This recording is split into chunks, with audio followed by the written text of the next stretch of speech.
మాట వాక్యం చదువుతాం.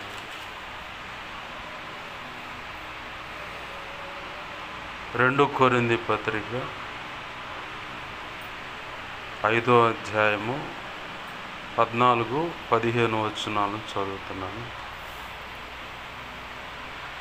క్రీస్తు ప్రేమ మమ్మును బలవంతము చేయుచున్నది. ఏలయనగా అందరి కొరకు ఒకడు మృతి పొందెను గనుక అందరూ మృతి పొందిరనియు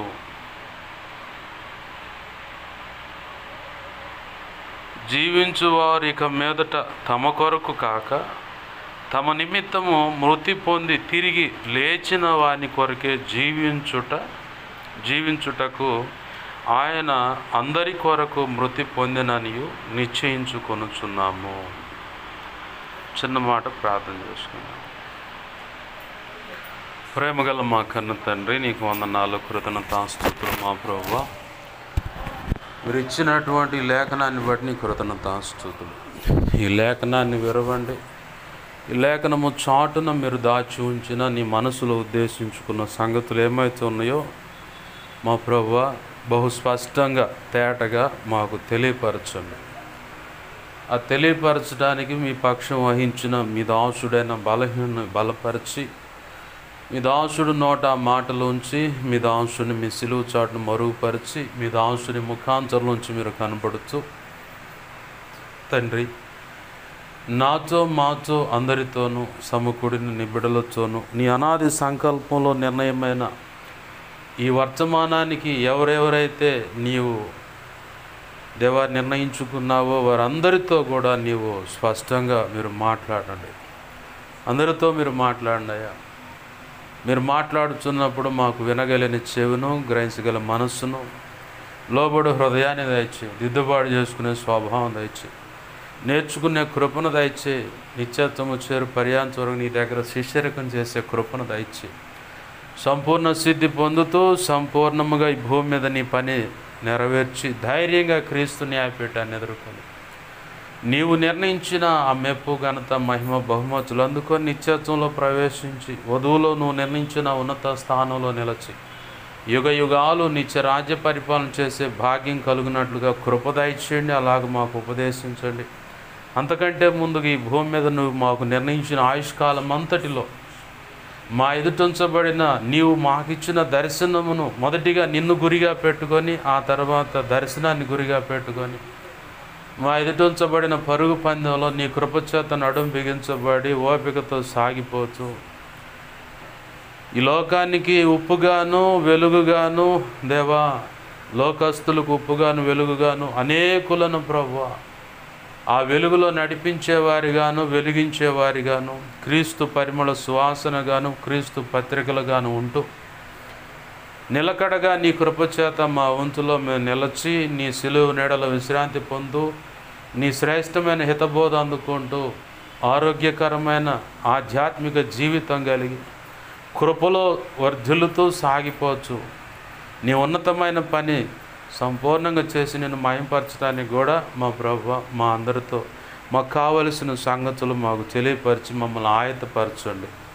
పరిశుద్ధాత్మ చేత మా అంతరంగంలో ఉజ్జీవాన్ని రగిలించండి అయా. మమ్మల్ని రేపండి ప్రభువా. ముందున్న సమయము ప్రస్తుతం భారతదేశంలో ఆంధ్ర రాష్ట్రంలో ఉన్న క్రైస్తవత్వాన్ని ఎదుర్కొంటున్న ప్రస్తుత పరిస్థితులు కూడా ప్రభువా మీరు దృష్టిలో పెట్టుకొని నాతో మాతో అందరితో నువ్వు మాట్లాడు.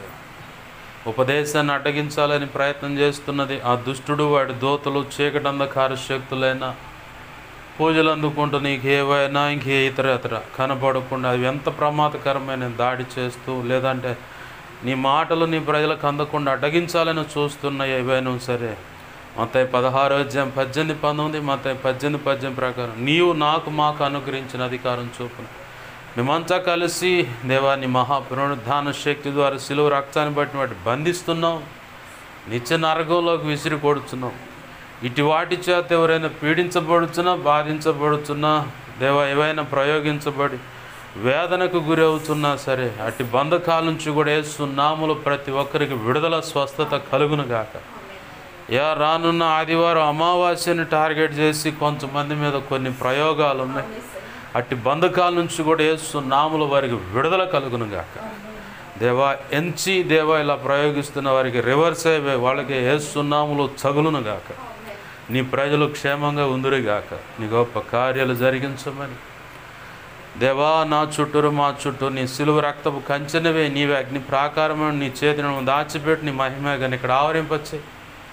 నీవే అగ్ని ప్రాకారమైన నిలవండి. నీ దేవదూతలు అగ్ని వంటి రథములో సైన్య సమూహం చుట్టూ కావలి గుంచు. నీకు అనుదృష్టి ముఖాన్ని తేజం మన వెలుగు సన్నిధి కాంతి మాపై ప్రకాశింపచ్చి. సర్వోన్నతుని శక్తి నన్ను మమ్మల్ని సమస్తమును కమ్మునుగాక. మేమున్న ఈ స్థలం ఈ గృహం దేవ ఈ ప్రాంతం సేనాయ పర్వతంగా చేసి స్తుతి సింహాసనాసునుడివై ఉండి నీలోంచి ప్రభావం నలుదిక్కులు ప్రభులిలా చేయండి.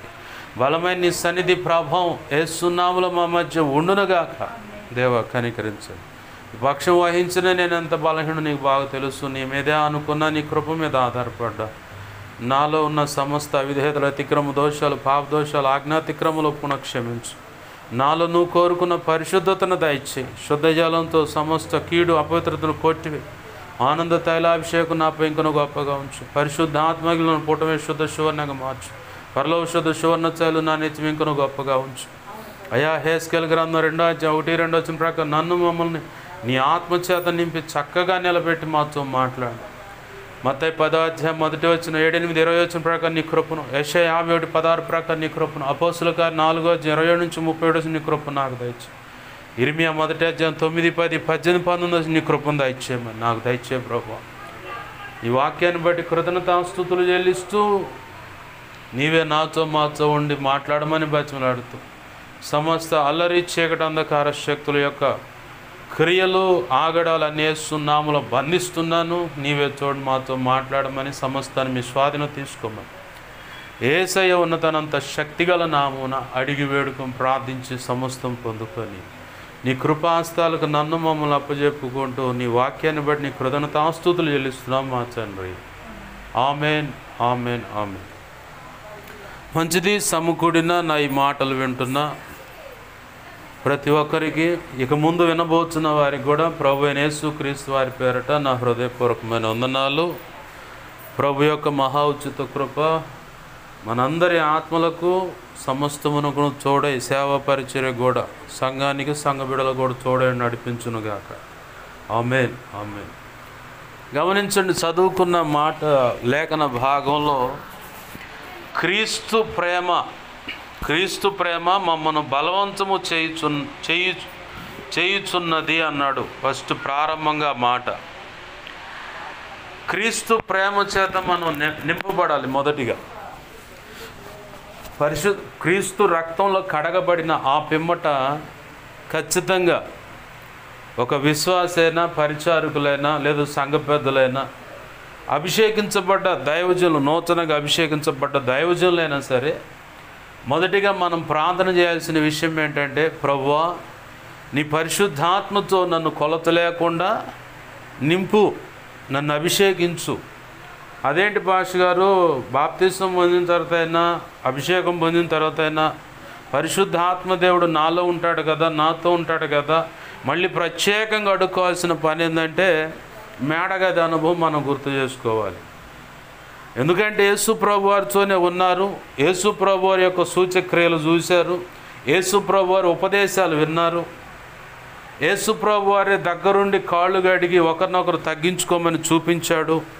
ఆ తర్వాత యేసు ప్రభు వారే ఇద్దరిద్దరుగా తోడు చేసి కొంతవరకు అధికారం ఇచ్చాడు. మత్తయి సువార్త 10:1 7-8 వచనాల్లో 20వ వచనంలో కూడా కొంతవరకు అధికారం ఇచ్చినట్టుగా అక్కడ కనపడుతుంది.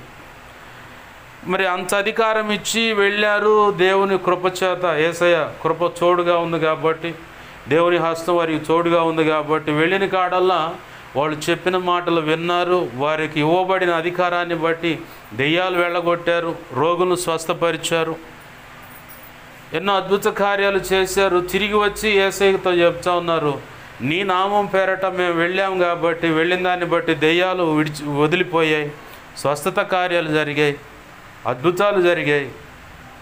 నీవు అందించిన సందేశం మేము విన్నదాన్ని బట్టి అక్కడికి వెళ్ళి నీ నామం పేరట సువార్త ప్రకటించినప్పుడు ఆ వాక్యాన్ని ఎందరో అంగీకరించారు, సంతోషించారా అంటే సరే మంచిది, అట్లా వెళ్ళి కొంచెం రెస్ట్ తీసుకోండి అన్నాడు ఆయన. అంటే రెస్ట్ తీసుకోవటము ఏకాంత ప్రార్థనకు కూడా కొంత సాదృశ్యంగా కనపడుతుంది.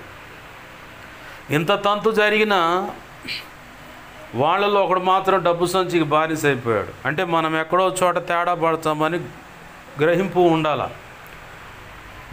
ఉండాలి. దేవుడు అంత అధికారం ఇచ్చిన వాళ్ళలో కొంతమంది ఉరిమేడి వారు ఉన్నారు, కొంతమంది తొందరపాటుకు మాట్లాడేవాళ్ళు ఉన్నారు.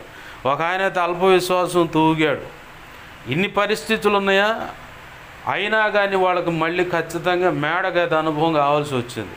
అలాగనే పరిశుద్ధాత్మ అనేది ఖచ్చితంగా మనం నింపబడాలి. పరిశుద్ధాత్మ అనే తైలం మన నెత్తి మీద ఖచ్చితంగా సమృద్ధిగా ఉండాలి. అది ఎప్పుడైతే మనము పొందకుండా ఉంటామో దేవుని ప్రేమ మనలో ఉండదు. పరిశుద్ధాత్మ అంటేనే దేవుని ప్రేమ. ఆ మధ్యకాలంలో ఒక దైవజనుడట, దేవా నీ ప్రేమతో నన్ను నింపు, నీ ఆత్మతో నన్ను నింపు అని ప్రార్థన చేస్తూ ఉన్నాడు.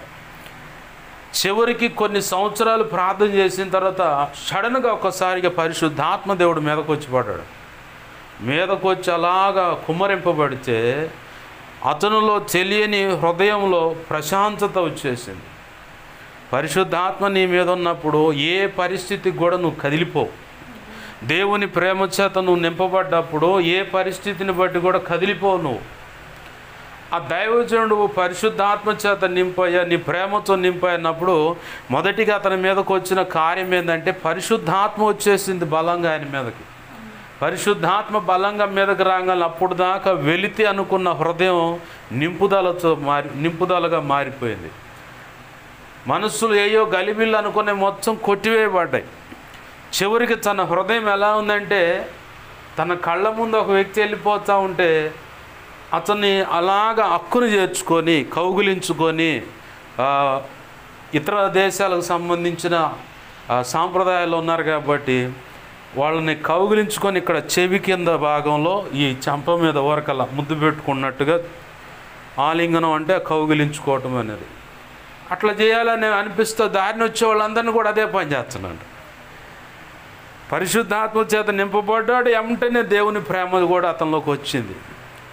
దేవుని ప్రేమ చేత నింపబడ్డప్పుడు ఎదుటి వ్యక్తిని నువ్వు ప్రేమిస్తావే కానీ ద్వేషించలేవు. వాళ్ళు ఎంత కఠినమైన క్రూరత్వం పనులు చేస్తున్నా, చివరికి నిన్ను చంపాలనే రెడీగా ఉన్నా సరే వాళ్ళని ప్రేమిస్తావే తప్ప వాళ్ళ మీద పగ అనేది ఉండదు.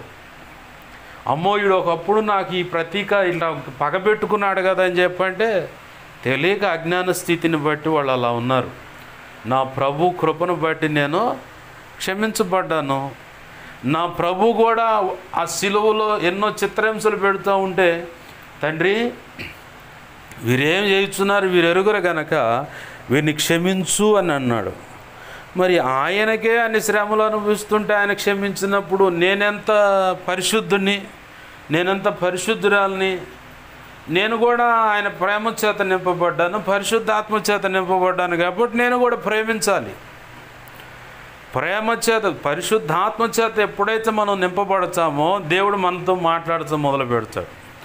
దేవుడు నీతో మాట్లాడుతున్నప్పుడు, దేవుని స్వరం వినే అనుభవం నీకున్నప్పుడు, దేవుని ఆత్మ నిన్ను నడిపిస్తున్నప్పుడు నీ మనస్సులో స్వచ్ఛత ఉంటుంది.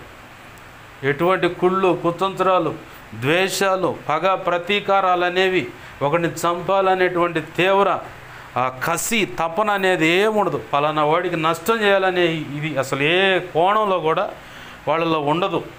ఒకవేళ అలాంటి తలంపులు వచ్చిన, ప్రభు సైతాన్ గాడి తలంపులు తెస్తున్నాడు, తీసివే ప్రభు, క్షమించు ప్రభు అని అంటేనే అది ఎలా ఉంటుందంటే కంట్లో పడ్డంత నలుసుల అంతకంటే చిన్న పొరపాటైన అట్ట తప్పుడు ఆలోచన వచ్చినా ఆ వ్యక్తికి ఆ చిన్న తప్పుడు ఆలోచన ఓ కొండంతలా కనపడుతుంది. పరిశుద్ధ ఆత్మ చేత నింపబడి దేవుని ప్రేమ చేత నింపబడ్డ వ్యక్తికి చిన్న దోషమే ఆ వ్యక్తికి అది కొండలా కనపడుతుంది. ఎప్పుడైతే నువ్వు ఆత్మను పొందుకోకుండా దేవుని ప్రేమ చేత నింపబడకుండా ఉంటే కొండంత పాపం కూడా ఆవగింజలా కనపడుతుంది. ఆవగింజ కంటే కంటిలో నలుసులా కనపడుతుంది. పరిశుద్ధాత్మ చేత నింపబడి దేవుని ప్రేమ చేత నింపబడితేనేమో కంటిలో పడ్డ నలుసు కంటే ఇంకా చిన్నదైన దోషం, ఏదన్నా తప్పుడు ఆలోచన వచ్చినా కొండంత పాపంలా కనపడుతుంది. అదే పరిశుద్ధాత్మను దేవుని ప్రేమ చేత నింపబడకపోతే ఆ కొండంత పాపం కూడా కంటిలో పడ్డ నలుసులా కనపడుతుంది. ఇది వ్యత్యాసం అన్నమాట. మనస్సాక్షి పనిచేయదు, చచ్చిపోయిన స్థితిలో ఉంటుంది అదే అంతే, దాంట్లో చలనం ఉండదన్నమాట. పక్షవాతం వస్తే కనుక కాలు చెయ్యి నోరు పడిపోతే వాడికి ఏ చలనం లేనట్టు పరిశుద్ధాత్మను పొందుకోకుండా దేవుని ప్రేమ చేత నింపబడకుండా ఉన్న వాడి పరిస్థితికి ఇదే. పరిశుద్ధాత్మ చేత నింపబడి దేవుని ప్రేమ చేత నింపబడితే చిన్న చిన్న ఇదైనా సరే వెంటనే గుండె డబ్బా కొట్టుకుంటుంది. మీకు ఇంకా అర్థం కావాలంటే సౌలు పిల్లనిచ్చిన మామే, వీడికి రాజ్యాధికారం నేను ఎందుకు ఇవ్వాలని చెప్పని వీడు చస్తే నాకు సమస్య ఉండదు, నా తర్వాత నా కుమారుడైన యోనాతానే రాజ్య పరిపాలన బాధ్యతలు పట్టుకుంటాడు.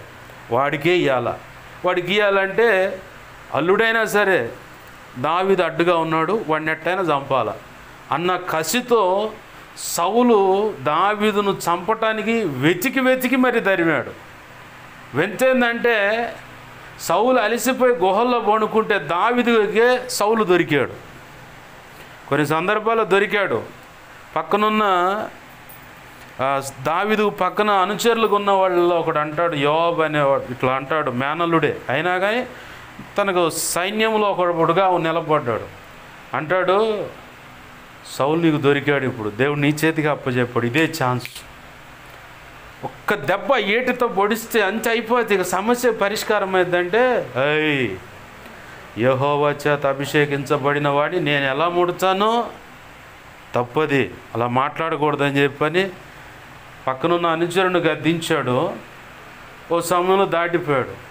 మరో సమయంలోనేమో ఆ సౌలు యొక్క వస్త్రపు చెంగాను నీళ్ల బొడ్డి దానికి అతనికి సంబంధించిన 3 వస్తువులు 2 వస్తువులు తీసుకొని రాతి వేతంత దూరం, మన కేక వేస్తే అవతల వ్యక్తికి అందుదన్నంత దూరం పోయి పక్కనున్న సౌలు పక్కనున్న అనుచరుడు నిద్రపోతుంటే ఎర్రి కేకేసి, యారా రాజు పక్కన కాపలా కాసేవాడు కునికి నిద్రపోవచ్చున్నావు, రాజు ప్రాణాన్ని ఇవ్వడం తీస్తే పరిస్థితి ఏంది అనగానే సౌలుకి అర్థమైపోయింది, ఇది దావీదు స్వరమే. దావీదా నాయనా నువ్వేనా అంటే, నేనే, నువ్వు చిరకాలం జీవించుదుగాకనే ఆశీర్వదించాడు సౌలు.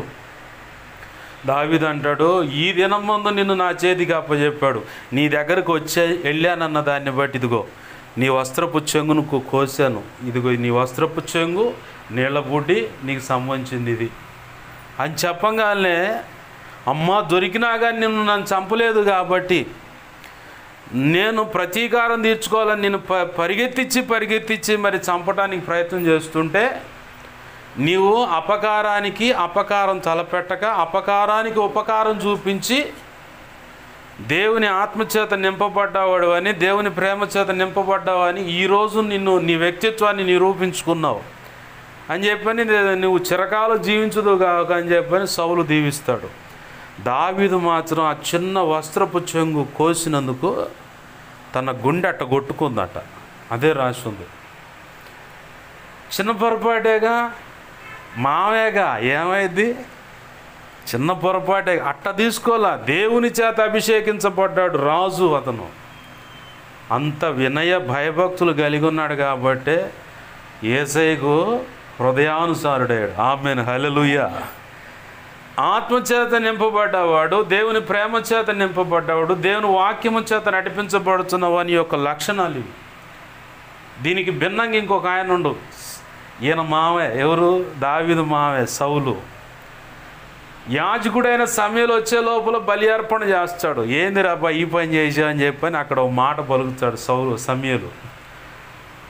ఇక నిన్ను దేవుడు వదిలేశాడని చెప్పని వెనక్కి తిరిగి వెళ్తున్నాడు ఆ మాట చెప్పి సమయలు. సేవకుడన్న భయం లేకుండా తొందరపాటులో తన్ని ఎట్లన్నా కానీ బతిమలాడుకొని దేవుని చేత దీవెన పొందాలనే తపనతో అట్లా వెనక్కి తిరిగి వెళ్ళిపోతున్న సమయలు యొక్క పై వస్త్రపు చెంగు పట్టుకోగల అది చినిగిపోద్ది. సమూయేలు ఏమనలా, కానీ దేవుడు చూసి సౌలుని శిక్షించాడు. ఇది దేవుని దగ్గర నుంచే దురాత్మ పట్టినప్పుడు పరిస్థితి, సౌలు పరిస్థితి అది. దేవుని ఆజ్ఞను మీరి దేవుడు చెప్పింది చేయకపోకుండా దేవుని చిత్తానికి వేరొకటి పని చేస్తున్నప్పుడు ఎదుటి వ్యక్తి మీద ఈర్ష్య. సౌలు ఏం పెట్టాడు దావీదు మీద? ఈర్ష్య పెట్టుకున్నాడు.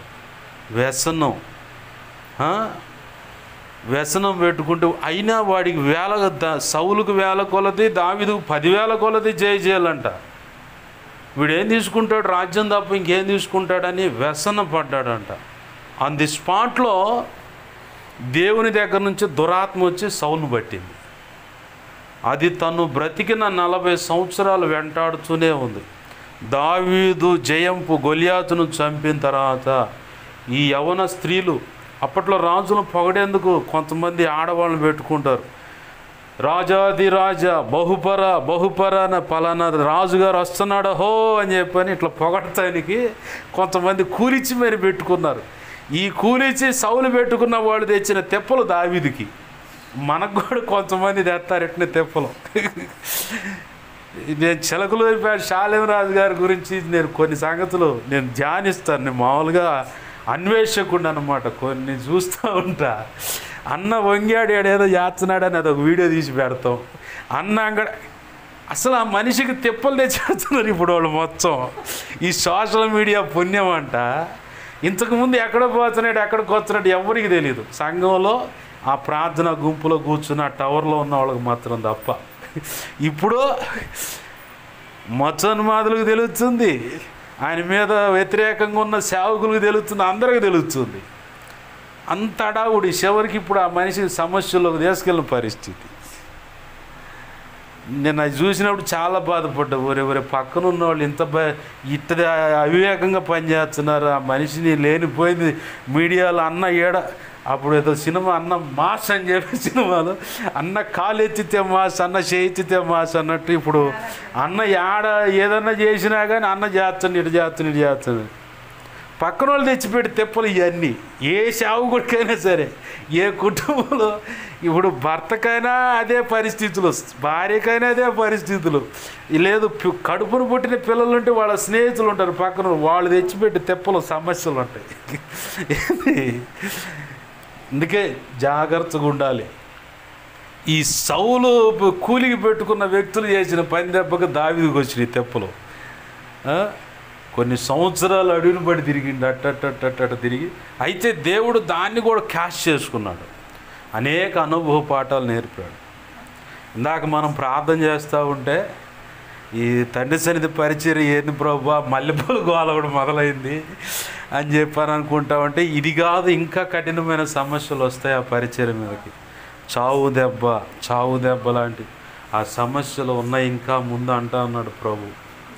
ఇక ఆయన తొలగిస్తూ ఉంటాడు. ఇంకా మనం చేయగలిగేది ప్రార్థన. నీ దాసుని ద్వారా ఈ సంగతి తెలియపరిచావు కాబట్టి ప్రభువా వాటిని తప్పించు, నువ్వే సరైన మార్గంలో నడిపించాలి. ఇంకా అంతకంటే మనం చేయగలిగేదేం లేదు. ప్రతి సమస్యకు పరిష్కారం చూపించేది దేవుడే. మన జీవితాల్లో ఒకవేళ తొందరపాటు నిర్ణయాలను బట్టి ఏమన్నా గాయాలైనా వాటిని మళ్ళీ దేవుడు కొన్ని అనుభవ పాఠాలుగా చేసి అక్కడ విలువైన సంగతులు తెలియపరుస్తాడు. అలాగనే విలువైన అనుభవ జ్ఞానము, అనుభవ పాఠాలు కూడా అక్కడ అందించి ఆ నెక్స్ట్ స్టెప్ ఎలా వేయాలో కూడా ఇక్కడ నుంచే నేర్పుతాడు. మనకి ఇంకా ఎగ్జాంపుల్గా అర్థం కావాలంటే బెత్లెహేం బాగానే ఉంది. కరువు అయితే ఆడే పడి ఉండొచ్చు, ఈ పెద్దోళ్ళు ఉండకుండా ఇంట్లో ఆడవాళ్ళు చేసే వ్యవహారాలన్నమాట. ఈ అమ్మ చెప్పింది, ఏమయ్యో ఏడుండి కరువుతో చచ్చాకంటే ఆ ఊరు పోదాంపా, ఆ దూరదేశం బాగుందంట, ఆడంతా పచ్చగా ఉందంట, బాగుందంట అని. భర్త చెబుతానే వద్దే నీకు దండం పెడితే ఏడే ఉందావే, ఏడుంటే 4 ఇళ్ళు మనోళ్ళు తెలిసిన వాళ్ళు, మన ఇంటోళ్ళు ఉన్నారు, మన కులపోళ్ళు ఉన్నారు. ఈడ మనకు అంతగా కరువు అయితే ఇదిగో మన ఇంటి పేరటోళ్ళు ఉన్నారే, వాళ్ళ దగ్గర పోతే ఏదో ఒకటి ఇస్తారు, ఉన్నదాన్ని గంజి కాసుకొని ఏదో ఒక రకం బతుకుదామే నా మాట నుండి. ఏంది మమ్మల్ని ఇక్కడ కరువు చల్లాడిస్తావా, ఇందుకేనా నన్ను చేసుకుందని ఎట్ట చేసిందో తగాదు మరి ఆ నయోమి తల్లి. దుమ్ముకు తగాద పెట్టుకుని చివరికి పిల్లల్ని మొత్తాన్ని పెట్టే బేడ అంటారుగా మొత్తం జద్దుకొని పోయింది మోయాబు దేశాన్ని. పోతే ఏమైంది ఆడ మోయాబు అక్కడున్న ఆ ప్రాంతంలో ఉన్నటువంటి ఇద్దరు ఆడపిల్లలను చూసి ఇద్దరికి పెళ్లి చేసి ఏమైంది, అన్ఎక్స్పెక్టెడ్గా తీసుకొని నిర్ణయాలు ఈడ నుంచి వద్దు అని ఇంకోసాటికి తీసుకొని వెళ్ళిపోయింది. ఆడకపోతే దేవుని చిత్తంలో అన్యులతో మీకు పొత్తు లేదు పొందు లేదు అన్నాడు దేవుడు. ఏం చేసింది, శపితమైన సంతానాన్ని తీసుకొచ్చి పిల్లలకి ఇచ్చి పెళ్లి చేసింది. వాళ్ళు ఏమైనా పిల్లలుగా అన్నారా, అది కూడా లేదు. అనతి కాలంలోనే చచ్చారు వాళ్ళిద్దరు. ఇటు భర్త చనిపోయాడు, అటు ఇద్దరు పిల్లలు చచ్చిపోయారు. చివరికి ముగ్గురు మొండి మోకాలు అయిపోయిన పరిస్థితి. ఇదే అంటారు కదా లోకంలో, మొండి మోకాలు ఒకళ్ళు అచ్చగోళ్ళు ఒకళ్ళు ఒకళ్ళు చూసుకోకూడదు, ఒకేసారి ఇది ఇంట్లోనే గడపలు దాటకూడదు, జాగ్రత్తగా కూడా అమ్మాయి నువ్వు అటు పోయి అటు ఉండిపోయి అని చెప్పాను. మా నాయనమ్మకి మా అమ్మ విషయంలో అదే చేశారు కాబట్టి నాకు తెలుసు కాబట్టి చెబుతున్నా. ఏది ఏమైందో ఏమో తెలియదు. ఇక బయలుదేరింది. ఇక మళ్ళీ కొన్ని సంవత్సరాలు ఆడ గడిచిన తర్వాత ఇక తినటానికి కూడా అక్కడ కరువైన పరిస్థితి. ఈ లోపల బెత్లెహేమును దేవుడు దర్శించాడని తెలిసింది. బొర్ర ఎనికి బయలుదేరింది. ఓర్పా ఏమో అత్త చెప్పిన మాటలను బట్టి ఎంత మంచి అవకాశం ఇచ్చావత్త అని చెప్పని ఇదిలిచ్చుకొని 4 ముద్దులు పెట్టి వెళ్ళిపోయిందా. రూతు మాత్రం ఏదైతే అది అయింది. నువ్వు ఆడ చస్తే నేను ఆడ చస్తా, నీ జనమే నా జనం, నువ్వు ఉండాకాడే నేను ఉంటా, నువ్వు తిన్నదేదో నేను తింటా. కరువా అట్నే ఆలోటిద్దాం పద, నేను వస్తా, నన్ను రావద్దు అని చెప్పొద్దు అని చెప్పి రూత్ అంతే వచ్చింది. కానీ పాడైపోయిన ఆ జీవితాలను దేవుడు వెలిగించాడు. వాస్తవానికి పితరులు తీసుకొచ్చిన శాపం మోయాబీలకి 10 సంవత్సరాల దాకా యెరూషలేములో గడప అంటే దేవుని ఆలయం ఎదురుగా రావడానికి అవకాశం లేదు. తల్లి చేసిన పొరపాటు అది. తల్లి చేసిన పొరపాటును బట్టి వచ్చిన శాపం అది. చివరికి ఇక్కడ కుమార్తె తీసుకున్న నిర్ణయాన్ని బట్టి కొన్ని తరాలు గడిచాయి. అయితే ఆ వంశం పలానా వంశం అని అంటారు కదా, అలాగనే ఈ వంశంలో ఆ అమ్మాయి తీసుకున్న నిర్ణయాన్ని బట్టి బోయాజుకు భార్యగా మారి చివరికి ఓబేదేదు, తర్వాత యెషై, తర్వాత దావీదు, కట్ చేస్తే కొన్ని తరాల తర్వాత దావీదు కుమారుడైన యేసుక్రీస్తు. ఉన్నతమైన ఆశీర్వాదానికి దేవుడు పునాది వేసుకుంటూ తీసుకొచ్చాడు. వాస్తవానికి అత్త చేసిన పొరపాటు నిర్ణయం ఆడకపోయింది. ఒక కోళ్ళైతే మంచి నిర్ణయం చేసుకొని పోయాననుకుంది, కానీ ఆ అమ్మాయి చరిత్రలో కనపడలా. యేసుక్రీస్తు వంశావళి ఏదనగానే ఏమి కనపడుతుంది, ఈడకొచ్చి ఆమె కనపడుతుంది. మరి ఇది ఎంత ఆశీర్వాదం. వాళ్ళు చేసుకున్న జీవితాలు పొరపాట్లు జరిగినా దేవుడు దాన్ని క్యాష్ చేసుకుంటాడు. క్యాష్ చేసుకొని తర్వాత ఆశీర్వాదకరంగా మారుస్తాడు. దానికి నిలువెత్తు జీవితం ఒకవేళ ఆధారం చూపించాలంటే నా బ్రతుకు కూడా చూపించుకోవచ్చు. మా పెద్దలు చేసిన పొరపాటును బట్టి 20 సంవత్సరాలు అడిదిప్పి చివరికి దేవుడు నన్ను పట్టుకొని ఆశీర్వాదం యొక్క అంటే నిబంధన చేసి ఇది అబ్బాయి నీకు ఆశీర్వాదం అన్నాడు.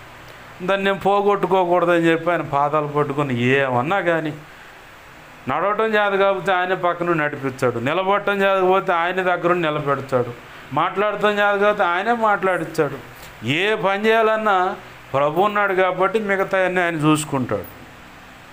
మెట్టుకు ఈ పక్కన ఉన్నవాళ్ళు చేసిన పనులు బట్టి తిప్పలు ఇలా ఉంటాయి అన్నమాట.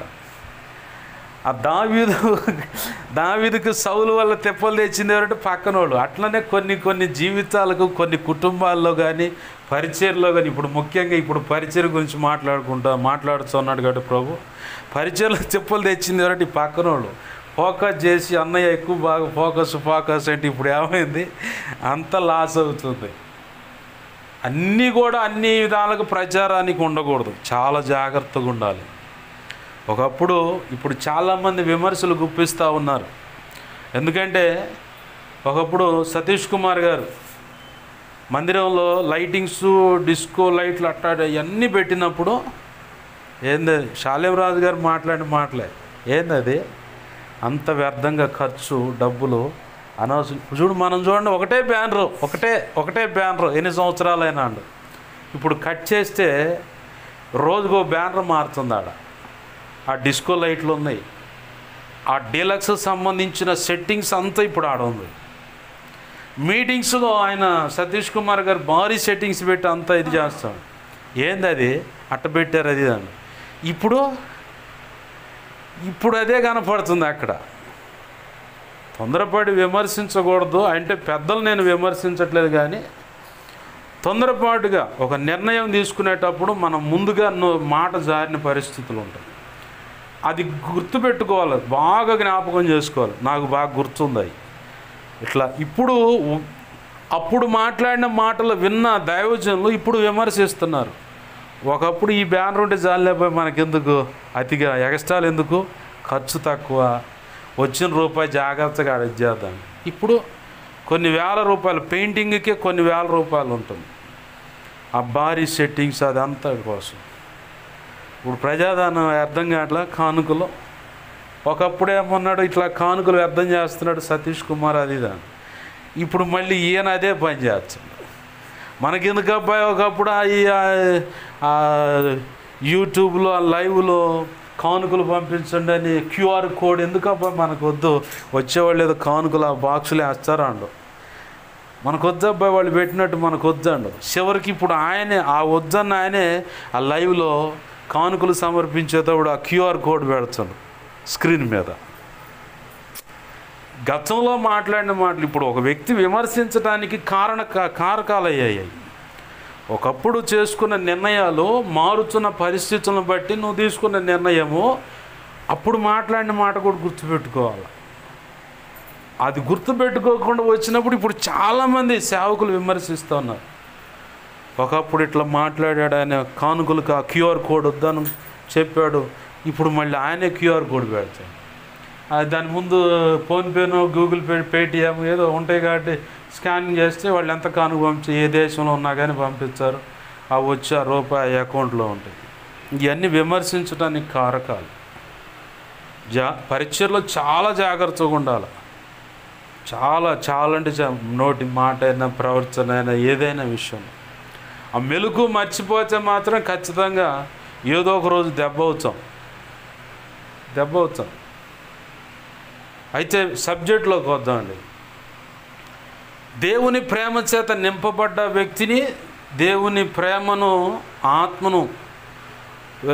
ప్రేమ ఆత్మ చేత నింపబడ్డ వ్యక్తి దావీదు గురించి దేవుడు పరిచయం చేశాడు. అలాగనే దేవుని ఆత్మ ప్రేమను విడిచిపెడితే ఒక వ్యక్తి మీద ఈర్ష్య, అసూయ పెట్టుకుంటే దేవుని దగ్గర నుంచి దురాత్మ వచ్చి పడుతుంది. ఒక సౌలుకే కాదు, ఈరోజు నువ్వు దైవజనుడు అయినా, పరిచారకుడు అయినా, సంఘ పెద్దగా విశ్వాసిగా ఉన్నా సరే, ఒక వ్యక్తి మీద మనం అసూయ పెట్టుకున్నామంటే ఖచ్చితంగా దురాత్మ వచ్చి పడుతుంది.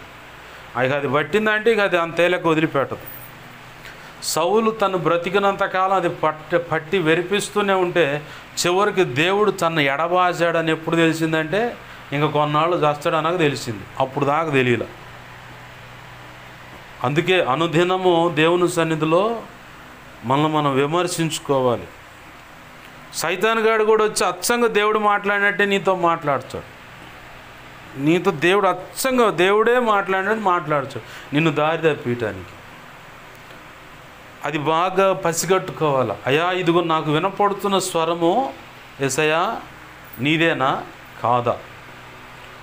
నేను బాగా నేర్చుకున్న ప్రార్థన అనుభవ పాఠం ఏంటంటే, సమాధి తోట దగ్గర పోయింది మరియమ్మ. అక్కడ చుట్టూ చూసుకుంది, ఎవరు కనపడలా.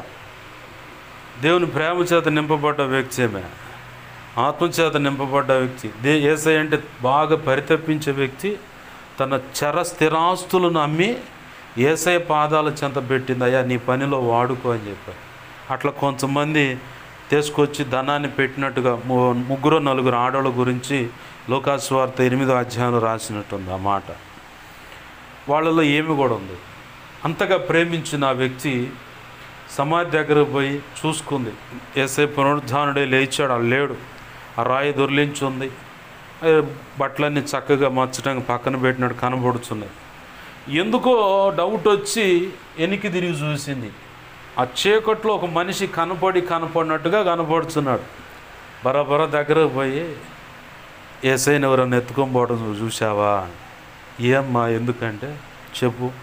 ఎవరైనా ఎత్తుకొని పోతే నాకు ఏడ పోయి పెట్టారు చెబితే నేను ఆయన మోసుకొని పోతా. అవునా అని చెప్పినాడు. ఆ మాట విన్నాడు. వెంటనే మరియా అన్నాడు. ఆన్ ది స్పాట్లో ఎమ్మండి పసిగట్టింది ఆమె.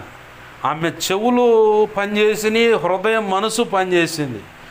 వెంటనే ఎక్కడున్నారు ఏందో చెప్పాయా అని చెప్పని ఇటు తిరిగింది. వెనకాల నుంచి ఆయన మాట్లాడుతున్నాడు మరియా అనగానే వెంటనే వెనక్కి తిరిగి రబ్బుని అని ముట్టుకోపోయేసరికి ఆగు ఆగు ఆగు, మహిమ దేహంతో నేను ఉన్నాను, తండ్రి దగ్గరకు పోయి వస్తాను, నా ప్రియులు అంటే నా శిష్యులు ఉన్నారు కదా వాళ్ళకి చెప్పినట్టు అక్కడ నేను కలుసుకుంటాను నేను చెప్పు అనగానే సంతోషంతో పరిగెత్తింది. ఆ సందర్భంలో నాకు బాగా నన్ను కదిలించిన విషయం ఏంటంటే మరియా అనగానే రబ్బుని అని అంటే ఏమి చదువుకోకుండా వెంటనే వెనక్కి తిరిగి యేసయ్య స్వరాన్ని పసిగట్టింది. అలాంటి చెవులు నాకు ఇయ్యా, అలాగ నీ స్వరాన్ని పసిగట్టగలిగే ఆ హృదయం మనస్సు నాకు ఇవ్వని నేను ప్రార్థన చేసుకుంటున్నాను. నేను ప్రార్థన చేస్తాను, నేను డైలీ ఇలాంటి ప్రార్థన చేసుకుంటా. ఎందుకంటే సైతానుగాడు వచ్చి వాడు మభ్యపెట్టే మాటలు చెబుతాడు. దైవ చిత్తానికి వ్యతిరేకమైన మార్గంలో తీసుకెళ్ళడానికి వాడు ఎన్నో స్కెచ్లు వేస్తాడు. నువ్వు ఒకవేళ దేవుని స్వరం వినే అనుభవం నీకు ఉందనుకో, వాడే దగ్గరుండి దేవుడే నీతో మాట్లాడుతున్నట్టు మాట్లాడుతాడు. అట్లా చాలామందిని పాడు చేశాడు. నాకు ఏ మాట వినపడ్డ ఒకటే ప్రార్థన చేస్తాను, ప్రభువా నేను కొన్ని మానవుని స్వరాలు కాకుండా కొన్ని నేను మాటలు నేను ఇప్పుడు విన్నా, అవి నీ చిత్తమైన అయితే యేసు నామములో స్థిరపరుస్తున్నా, నీ చిత్తాన్ని కాదనుకో యేసు నామములో బంధిస్తున్నా. ఆయన చిత్తమైన అనుకో క్రియల్లోకి ముందుకు వస్తాయి, ఆయన చిత్తం కాదనుకో పక్కకి వెళ్ళిపోతాయి. నేను ప్రభు స్వరం వినటం కాంచి మొదలుపెట్టిన తర్వాత ప్రతిరోజు నేను వినే స్వరాన్ని విషయంలో నిద్ర లేవగానే ఆయన స్వరం వింటాను. ప్రార్థన చేసిన తర్వాత ఆయన మాట్లాడుతాడు. ఆ మాట్లాడేటప్పుడైనా ఎవరి గురించి నాతో చెప్తున్నప్పుడైనా ఆ స్వరం నీదేనా అయితే నీకు స్తోత్రం, నీది కాదా యేసు నామములో బంధిస్తున్నాను. ఇదే ప్రార్థన. ఆయన చిత్తమైంది అనుకో చెప్పాడు కదా, ఒక సంగతి చెప్పాడుగా, అది ముందుకు వస్తుంది ఒక సమయానికి. అది వచ్చిందా గోపిక పట్టు, వచ్చినా నీకు సంతోషం, రాకపోయినా సంతోషం. ఎందుకంటే వచ్చిందనుకో సంతోషిస్తూ, రాలేదనుకో ఉపద్రవంలో పడకుండా దేవుడు నన్ను కాపాడాడు. ఆమేన్, హల్లెలూయా. ఇలాగ మనము జడ్జిమెంట్ చేసుకొని జాగ్రత్త పడుతూ సరైన మార్గంలో నడవగలుగుతాం. ప్రభునందు ప్రేమైన దేవుని వీళ్ళ గమనించండి, దేవుని ప్రేమ చేత మొదటిగా మనము నింపబడాలి, దేవుని ఆత్మచేత నింపబడాలి. దేవుని ఆత్మచేత ప్రేమ చేత నింపబడితే దేవుడు ఒక ఆజ్ఞ గుర్తు చేస్తుంది. గుర్తు చేస్తాడు. ఏంటి ఆజ్ఞ అంటే, భర్తలారా మీ భార్యలను మీ సొంత శరీరాన్ని ప్రేమించినట్టుగా ప్రేమించాలని. మరి ఆ అమ్మాయి రక్షణ పొందలేదుగా పాస్టర్ గారు, అంత పెడగ వ్యవహారం అంటే నీ సద్భక్తి సత్ప్రవర్తన బట్టి ఆ వ్యక్తిని నువ్వు రక్షించుకోగలుగుతావని పౌలు భక్తుడు కొరింథీ పత్రికలోనే చెప్పిండు. భార్యలారా మీ భర్తలకు ఎట్ట లోబడమంటే క్రీస్తు సంఘానికి, క్రీస్తుకి సంఘం ఎలా అయితే లోబడుతుందో, పరిపూర్ణంగా లోబడుతుందో అలాగ పరిపూర్ణంగా మీరు లోబడాలి. అది తెలివి తక్కువ అండి, పెద్ద అసలు జ్ఞానం లేదంటే ఇవన్నీ నీకు అనవసరం, నేను చెప్పిన పని చేయాలంతే. దేవుని ప్రేమ చేత నింపబడితే ఇది పరిస్థితి, దేవుని ఆత్మచేత నింపబడితే అలాగ నింపబడినప్పుడే ఆ వ్యక్తిని మనం సంపాదించుకోగలుగుతాం. అబిగయలు ఎవరు భార్య? ఆమె నాబాల్ అనే ఆయన భార్య అబిగయలు. సుబుద్ధి గల సుందరివైన స్త్రీ. నాబాల్ అనేవాడు మొరటోడు, సాగుబోచుడు, ధనికుడే, మళ్ళీ ఆస్తులు ఉన్నాయి. దావీదు వచ్చి చిన్న సహాయం అడిగితే అసలు దావీదేవుడు అండు. ఆ సంగతి వచ్చిన పరిచారకులు దేశపోయి దావీదికి చెప్పారు. దావీదు వస్తుండే ఇక మొత్తాన్ని వేసుకొని వాడిని ఆ ఇంట్లో ఒక్కడ కూడా ఉండడానికి లేదు, మొత్తాన్ని లేపేయాలని వస్తానే ఉండి. ఈ లోపల ఈ పనోళ్ళు, ఈయన ప్రత్యుత్తరం ఇచ్చిన సంగతి చిన్న పనోళ్ళు ఉండి బరబర అబిగయల్ దగ్గరకు పోయి మన యజమానుడు మొరటోడమ్మా, బుద్ధిలేం పనికి మాలినోడు.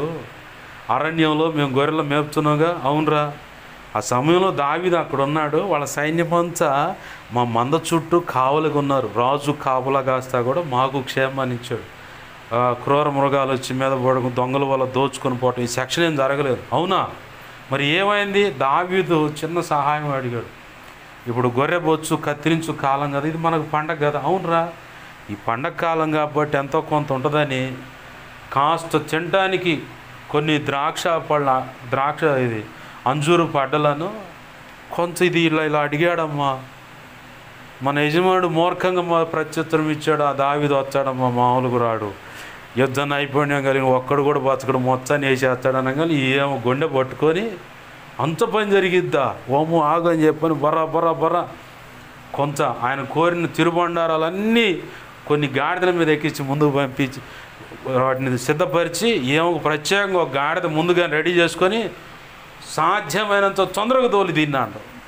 సాధ్యమైనంత తొందరగా తోలరా దీన్ని అని చెప్పనగానే అట్లా తోలుకుంటా పోయి దావీదు అల్లంత దూరం ఉండగానే ఏడు నుంచి ఆ గాడిద నుంచి కింద దిగి సాగిలిపడి నమస్కారం చేసుకుని ఆయన దగ్గర పోయి, దావీదు ఎవరు అమ్మ నువ్వు ఏంటంటే ఫలానా ఆయన భార్య, నీది పరిస్థితి అంటే, దేవుడు నిన్ను కనుక నా ఎదుటికి రానికపోతే నీ వంశంలో ఒక్క మగవాడు కూడా ఉండేవాడు, మొత్తాన్ని చంపేసేవాడు.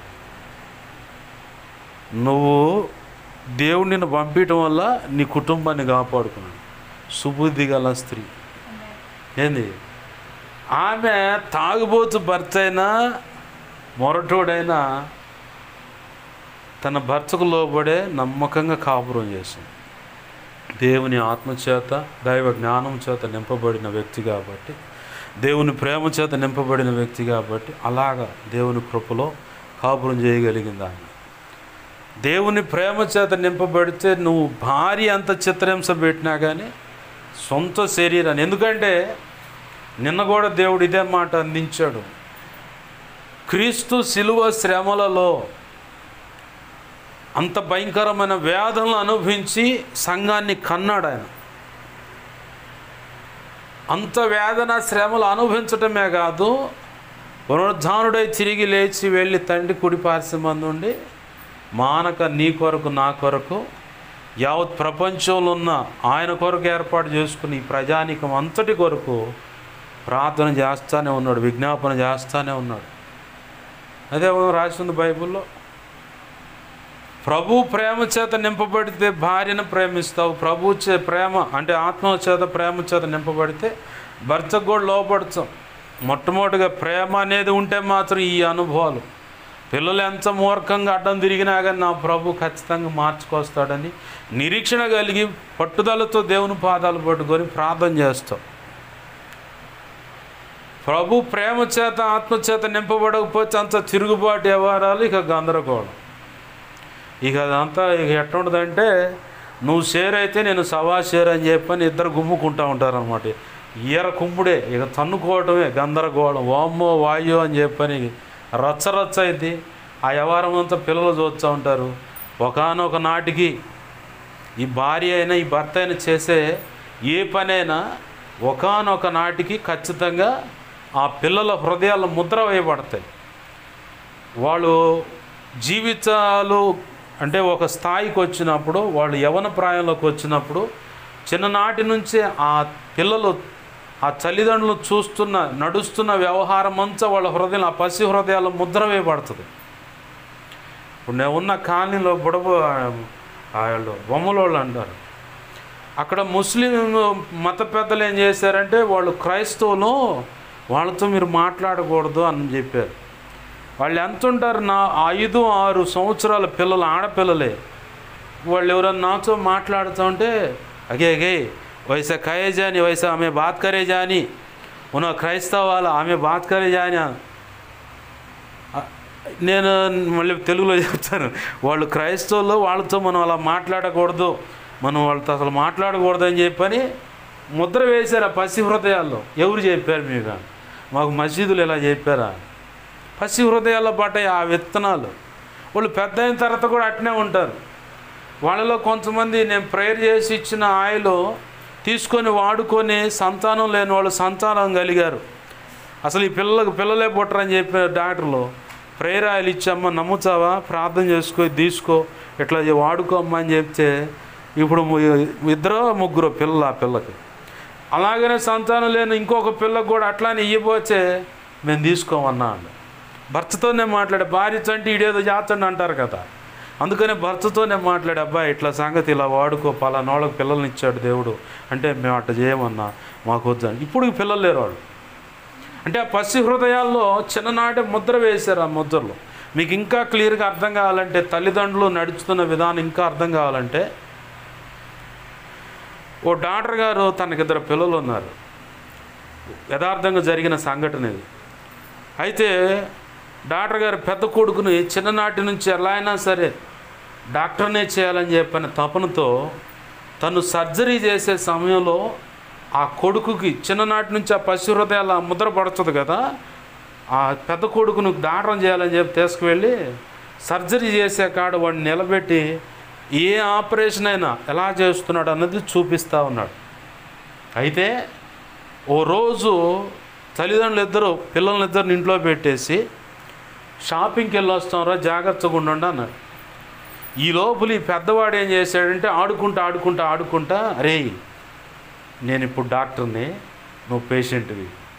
అవునన్నా, సరే బాగుంది ఆట, ఏం చేస్తావన్నా అంటే నేను నీకు ఇప్పుడు సర్జరీ చేస్తా. నాన్న ఎలా అయితే సర్జరీ చేశాడో నాకు బాగా గుర్తుంది, నేను చేస్తాను అని చెప్పని సర్జరీకి సంబంధించిన ఐటమ్స్ కొన్ని ఇంట్లో ఉన్నాయి. పోయాడు, వెళ్ళాడు, చక్కగా వాళ్ళ నాన్న వేడి నీళ్ళలో ఆ కత్తులు ఎలా అయితే మరగబెడతారో అలా మరగబెట్టుకున్నాడు, తెచ్చుకున్నాడు. పడుకోరా అని చెప్పని ఆ సోఫా సెట్ మీద పండబెట్టి పొట్టను కోసి దాన్ని వెడల్పు చేసి లోపల ఉన్న పేగులను కోసి సర్జరీ చేస్తూ ఉన్నాడు. ఈ లోపల కాలింగ్ బెల్ మోగింది. అమ్మా మా నాన్నకు తెలిస్తే చంపేస్తాడని చెప్పని ఆ తలుపు చాటుగా వచ్చి రాగానే ఇక్కడ సోఫా మీద చిన్న కొడుకు ఆ రక్తపు మడుగులో కొట్టుకుంటూ ఉన్నాడు. వాడికి మత్తిలో ఏం లేదు, వాడికి ఏం తెలుసు, మత్తి ఇయ్యాలన్న సంగతి తెలియదు కదా. పొట్ట కోసేసాడు, లోపల ఉన్న పేగులు బయటికి తీశాడు, ఏదో చేస్తూ ఉన్నాడు. ఈ లోపల బెల్లును మోగింది. మా నాన్న వచ్చాడు, నన్ను చంపేస్తాడని చెప్పి అనుకుంటే ఏమో వాడు ఆడ కొట్టుకుంటూ ఉన్నాడు. ఇక రక్తం అంతా మడుగైపోతూ ఉంది. వచ్చి పిల్లగాడు కేకలు పెడుతున్నాడు. ఏందని చూసే ఉంది, పొట్ట కోసి ఉంది, పేగులు బయట ఉంది. ఏమైందిరా అని చెప్పని చూసే లోపల వీడేం చేశాడు, పెద్ద కొడుకు, ఇంట్లో ఉంటే మా నాన్న నన్ను కొడతాడు, చంపుతాడు, ఏం చేస్తాడో తెలియదని చెప్పని బరబరా పోయి ఆ కారు టైర్ కింద దాక్కుండు. కారు ఫ్రంట్ ఆ కారు దాని ముందు అట్ట దాక్కొని ఉండు, దొరికితే చంపుతుడేమని చెప్పని. వీళ్ళేమో ఆ పిల్లగాడిని ఎలా అయినా కాపాడుకుందాం అని, ఆ చిన్నోడిని కాపాడుకుందాం అని వెనక ముందు చూసుకోకుండా ఆ బండిలో ఎక్కి పిల్లగాడిని తీసుకుని బండి స్టార్ట్ చేయగానే బండి అట్ట ఎక్కి దిక్కింది. ఏందో ఎక్కి దిగిందని చూస్తే వెనకమాల 2వ టైర్ కింద కూడా పడి ఆ పెద్ద కొడుకు ఆడ స్పాట్లో చచ్చాడు. చేతుల్లో ఈ పిల్లగాడు చచ్చాడు. తల్లిదండ్రులు చేస్తున్నది ఖచ్చితంగా పసి హృదయాల్లో ముద్రగా పడిపోద్ది. నేను చూశాను చంద్రబాబు నాయుడు కాలంలో కొంతమంది ఆడపిల్లలు తల్లిదండ్రులు వేరొక రీతిగా తిరుగుతూ ఉంటే ఈడుకొస్తున్న పిల్లలు అలా చివరికి బజార్లో ఆ తల్లిదండ్రులు ఎలా అయితే నడుచుకుంటున్నారో అది చూసి వాళ్ళు కూడా తల్లిదండ్రుల పక్కాలో అదే పక్కీగా అడుగులు వేసి చివరికి వీళ్ళు కూడా రాత్రికి ఎంత అని వెళ్ళిపోతున్న వాళ్ళు నేను చూసా, ఈ కళ్ళతోనే చూసా. పసివాళ్ళు మెచ్యూర్ అయ్యారో లేదో 1 నెల కూడా కాలేదు, వెంటనే ఇక బయలుదేరారు. అదే పంద అలాంటి ఆడపిల్లలతోనే స్నేహం చేస్తూ చివరికి వాళ్ళు కూడా అలానే మారిపోయారు. పసి హృదయాల్లో పడ్డ విత్తనాలు అయ్యి. తల్లి అయినా తండ్రి అయినా చాలా జాగ్రత్తగా బ్రతకాలి, చాలా జాగ్రత్త, చాలా అంటే చాలా జాగ్రత్త. ఇప్పుడు నేను చూస్తున్నా, నేనున్నా కాడ కొంతమంది ఆడపిల్లలు మెచ్యూరయ్యే అమ్మాయి 2 కవల పిల్లలు అట్టుకుంటే మెచ్యూరయ్యే 6 నెలలు అయిందో లేదో మగపిల్లగాడు ఎక్కడుంటే అక్కడికి ఎంపర్లాడుతూ వెళ్ళిపోవచ్చు, నిలబడుతున్నారు, నాకెళ్ళి చూస్తున్నారు. వాళ్ళకి ఇష్టమైన వ్యక్తులు అక్కడ కనపడంగా అడిపోయి నిలబడుతున్నారు. రేపో ఎల్లుండో మెచ్యూర్ అయితే అనుకున్న ఆడపిల్ల చెల్లెలు అంటే కమలలైనా ముందు వచ్చిన వాళ్ళు వెనక వచ్చిన వాళ్ళు లెక్క ఉంటుంది కాబట్టి ఈ పిల్ల ఆ అక్కకి సపోర్ట్ చేస్తూ అక్కడ ఈ పసి హృదయాల్లో పడ్డ విత్తనాలు అన్నమాట. వాళ్ళు ఎంత భయంకరంగా ఉందంటే పరిస్థితి. నేను రాత్రి నిన్ననే అట్టుకుంటా ప్రార్థన చేశాను. భార్యాభర్తలుగా మీరు కలిసేటప్పుడు రాత్రి వేళ పిల్లలు పడుకున్నారు అనుకుంటున్నారు, పడుకోట్లా. మీరు చేస్తున్నది చూస్తున్నారు. ఆ తర్వాత దాన్ని క్రియల్లో రోడ్డు మీదకి ఎక్కి ఎవడు దొరుకుతాడో వాడితో అలా చేయడానికి రెడీ అవుతున్నారు. జాగ్రత్త అని చెప్పి ఈడుకు వస్తున్నప్పుడు, ఒక స్థితికి వస్తున్నప్పుడు భార్యాభర్తలు శారీరక కలయిక అనే ధర్మాన్ని కూడా చాలా జాగ్రత్తగా, ఎడంగా, ఎంతో జాగ్రత్తగా ఉండాలి. అది పిల్లలకు తెలిసిందంటే మాత్రం ఇక అయిపోయినట్టే. చాలామంది వాళ్ళు అలాంటి పరిస్థితుల్లో కనపడుతున్న వాళ్ళు ఉన్నారు. బాగా గమనించాలి. ప్రభునందు ప్రేమైన దేవుని గమనించండి. భార్యాభర్తలు చాలా జాగ్రత్తగా పిల్లల ముందు బ్రతకాలి. లేకపోతే ఏం లేదు. ఇక తర్వాత చేజారి అయిపోయిన తర్వాత అయ్యో లబో జీబో అని మొత్తుకుంటే ఉపయోగం ఉంది. చివరికి మగవాడికి ఎన్ని చినిగిపోయిన లాగులు తొడిగినా ఏముండదు. కానీ ఆడకూతురు జీవితంలో లేదా ఆడపిల్ల జీవితంలో చిన్న మచ్చబడిందంటే ఆ అమ్మ బ్రతికినంత కాలం ఆ కుటుంబం ఆ నింద అవమానాలు వేదనలు అనుభవించాల్సిందే. ఆ ఆడపిల్ల కూడా ఆ నింద అవమానం వేదన అనుభవించాల్సిందే. ఎందుకంటే ప్రపంచం అంతా అలా తొంగి చూసి కొన్ని పరిస్థితులు వెతికి మరీ దుష్ప్రచారం చేస్తూ మానసికంగా కృంగదీస్తూ ఉంటుంది. లోకంలో అంటారు, లోకులు కాకులే కోస్తూ ఉంటారు, కాకులు పొడిచినట్టు పొడుస్తున్నారయ్యా, పరిస్థితి ఇదే అని చెప్పాను. చాలా జాగ్రత్తగా ఉండాలి. ఆడపిల్లల జీవితాలు ఎంతో జాగ్రత్త. ఎందుకంటే ఆడపిల్లల జీవితాల వల్ల ఎంత గాయపరచబడ్డామో నాకు బాగా తెలుసు, మా కుటుంబానికి బాగా తెలుసు. ఎన్నో రకాలుగా వేదనలు అనుభవించున్నాం కాబట్టి ఈ విషయంలో నేను భారంగా ప్రార్థన చేస్తాను. ఒకసారి రాయబడ్డదంటే, ఒక ఆడపిల్ల మీద ఒక నింద పడ్డదంటే ఇక అయిపోయినట్టే. ఆమె బ్రతికినంత కాలం వేధిస్తుంది లోకం. ఒకవేళ ఆమె కాలం చెల్లిపోయిన తర్వాత కూడా రే పలానోడు, వాడి కూతురు ఇట్ట, వాడి మనవరాలు ఇట్ట, వాడి కోడలు ఇట్ట అని చెప్పని వాళ్ళు చనిపోయిన తర్వాత కూడా చెప్పుకుంటుంది లోకం చరిత్రగా. అదేదో రాచరికం అయినట్టు, లేదంటే రాజులు చరిత్ర అయినట్టు చెప్పుకుంటుంది లోకం. అట్లా చెప్పుకొని సంతోషించే ప్రాణాలు చాలా ఉన్నాయి ఈరోజు. అందుకే చాలా జాగ్రత్తగా ఉండాలి. భార్యాభర్తలు దేవుని ప్రేమ చేత నింపబడ్డ వాళ్ళు అయితే అన్ని పద్ధతులు కరెక్ట్గా ఉంటాయి. దేవుని ఆత్మచేత నింపబడ్డ వాళ్ళు అయితే అన్ని పద్ధతులు కరెక్ట్గా ఉంటాయి. మనం ఆడించేట్టు వచ్చాం, క్రీస్తు ప్రేమ మనల్ని బలవంతము చేయుచున్నదని చెప్పని. పరిశుద్ధాత్మ చేత నింపబడినప్పుడు క్రీస్తు ప్రేమ నీలోకి వచ్చేస్తుంది. క్రీస్తు ప్రేమ నీలోకి వచ్చినప్పుడు నువ్వు ప్రేమగా మారిపోతావు. నిన్ను ఎవడు గాయపరుస్తున్నా స్టెఫెన్లాగా మోకాళ్ళు వేసి ప్రభువా వారికి ఏం తెలియదు అయ్యా క్షమించనే స్వభావం నీలోకి వచ్చేస్తుంది. అదే మాట నీ నోటికి వచ్చుద్ది కూడా. అదే మాట నీ నోటికి వచ్చుద్ది. క్రీస్తు ప్రేమ నీలో వచ్చేసిందంటే ఇక దేవుని కొరకు ఏదైనా చేయడానికి సిద్ధపడతావు. నువ్వు దేవుని పేరట అవసరమైతే లోకానికి ఎదురు నిలబడతావు. లోకమంతా పక్కుంటే నువ్వు పక్కుంటావు. ఏలియాలాగా రండి తేల్చుకుందాం అని చెప్పని కర్మేలు పర్వతం మీద కనుక ఏలియా సవాల్ వేసినట్టుగా ఇజ్రాయేల్ ప్రజలను పరిపాలించే రాజు రాణి మూర్ఖురాలు రాజుకు మొత్తానికి ఎదురు నిలబడ్డావు ఏలియా. రండి తేల్చుకుందాం, రండి, నువ్వు నమ్మింది కరెక్ట్, నేను నమ్మింది కరెక్ట్, తేలిపోతే రండి అని చెప్పని నిలబడ్డాడు. దేవుని ప్రేమ చేత నింపబడితే ఇదిగో నశించిపోతున్న ఆత్మల విషయంలో భారం కలిగి అవకాశం ఉంటే ఉపవసించి మరి ప్రార్థన చేస్తావు. లేదు నువ్వున్న సమాజం నశించిపోతూ ఉంది. ఆ నశించిపోతున్న సమాజం కోసం ఉపవసించని ఒక్కరోజైనా ఉపవసించి ప్రార్థన చేయడానికి నడుం బిగిస్తావు. దేవుని పని కొరకు నిలబడతావు. దేవుని పని కొరకు త్యాగంగా నీ కాడున్న ధనాన్ని దేవుని పనిలో వాడటానికి ఇచ్చేస్తావు. అలాగనే ఏదైనా ఆస్తుల విషయంలో కూడా చెప్పాలంటే గతంలో చదవడు కాలనీలో ఉన్నప్పుడు అక్కడ ఒక తల్లి ముందుకు వచ్చి తండ్రి సన్నిధి పరిచర్యకు ఉంటున్న ఇల్లు అప్పచెప్పేసింది. మీకు మందిరం వచ్చిందాక కొన్నాళ్ళ పాటు ఇలా వాడుకోండి అంటే ఇల్లే. మరి అది ఎలా యాదృచ్ఛికంగా జరిగిందో దేవుని చిత్తమై జరిగిందో బలిపీఠం ప్రతిష్ఠించేశారు. మామూలుగా దేవుని సేవకు స్థలం అని వాడితేనే దేవుడు దాన్ని యాక్సెప్ట్ చేసేస్తాడు. దానికి మా ఇల్లే నిదర్శనం. మా స్వగ్రామంలో 4.5 సెంట్లలో ఆరాధనలు జరిగాయి, ఏనుగు పాక. అట్లా అట్లా అట్లా చిన్నగా దేవుడు దాన్ని తన సొత్తైన స్థలంగా మార్చుకున్నాడు. చివరికి అక్కడ మందిరం ప్రతిష్ఠింపబడింది. ఇప్పుడు ఎవరు ఇల్లు కట్టుకొని నివాసం ఉండడానికి ఉండని ఇలా. ఆ మధ్యకాలంలో మా నాయనమ్మ ఉన్నప్పుడు నేను అక్కడ పోయి వండుకుంటాను, పొయ్యి తీసుకొని పోయి సిలిండర్ తీసుకొని పోయింది, లాగిపెట్టి 4 బాచాడు, మళ్ళీ ఇంట్లోకి వచ్చింది పెద్ద డాబాలోకి. ఉండనీలా స్టవ్ వెలగనీయడానికి ఒప్పుకోలే దేవుడు. కానీ దేవుడు దాన్ని కోరుకున్నాడు. దేవుని ప్రేమ చేత నింపబడితే అది పరిస్థితి. దేవుని ప్రేమ చేత నింపబడ్డారు కాబట్టి లూకాసు సువార్త 8వ అధ్యాయంలో అట్టుకుంటా మగ్దలేని మరియను, సొలోమి అనే ఒక వ్యక్తి, ఇంకొక కొంతమంది ఉన్నారు. వాళ్ళంతా వారి చరస్థిరాస్తులు తెచ్చి యేసయ్య పాదాల చెంత పెట్టారంట. అయ్యా నీ దేవుని రాజ్య వ్యాప్తి కొరకు ఎంత ఖర్చు అవుతుందో అంత వాడేసేయండి.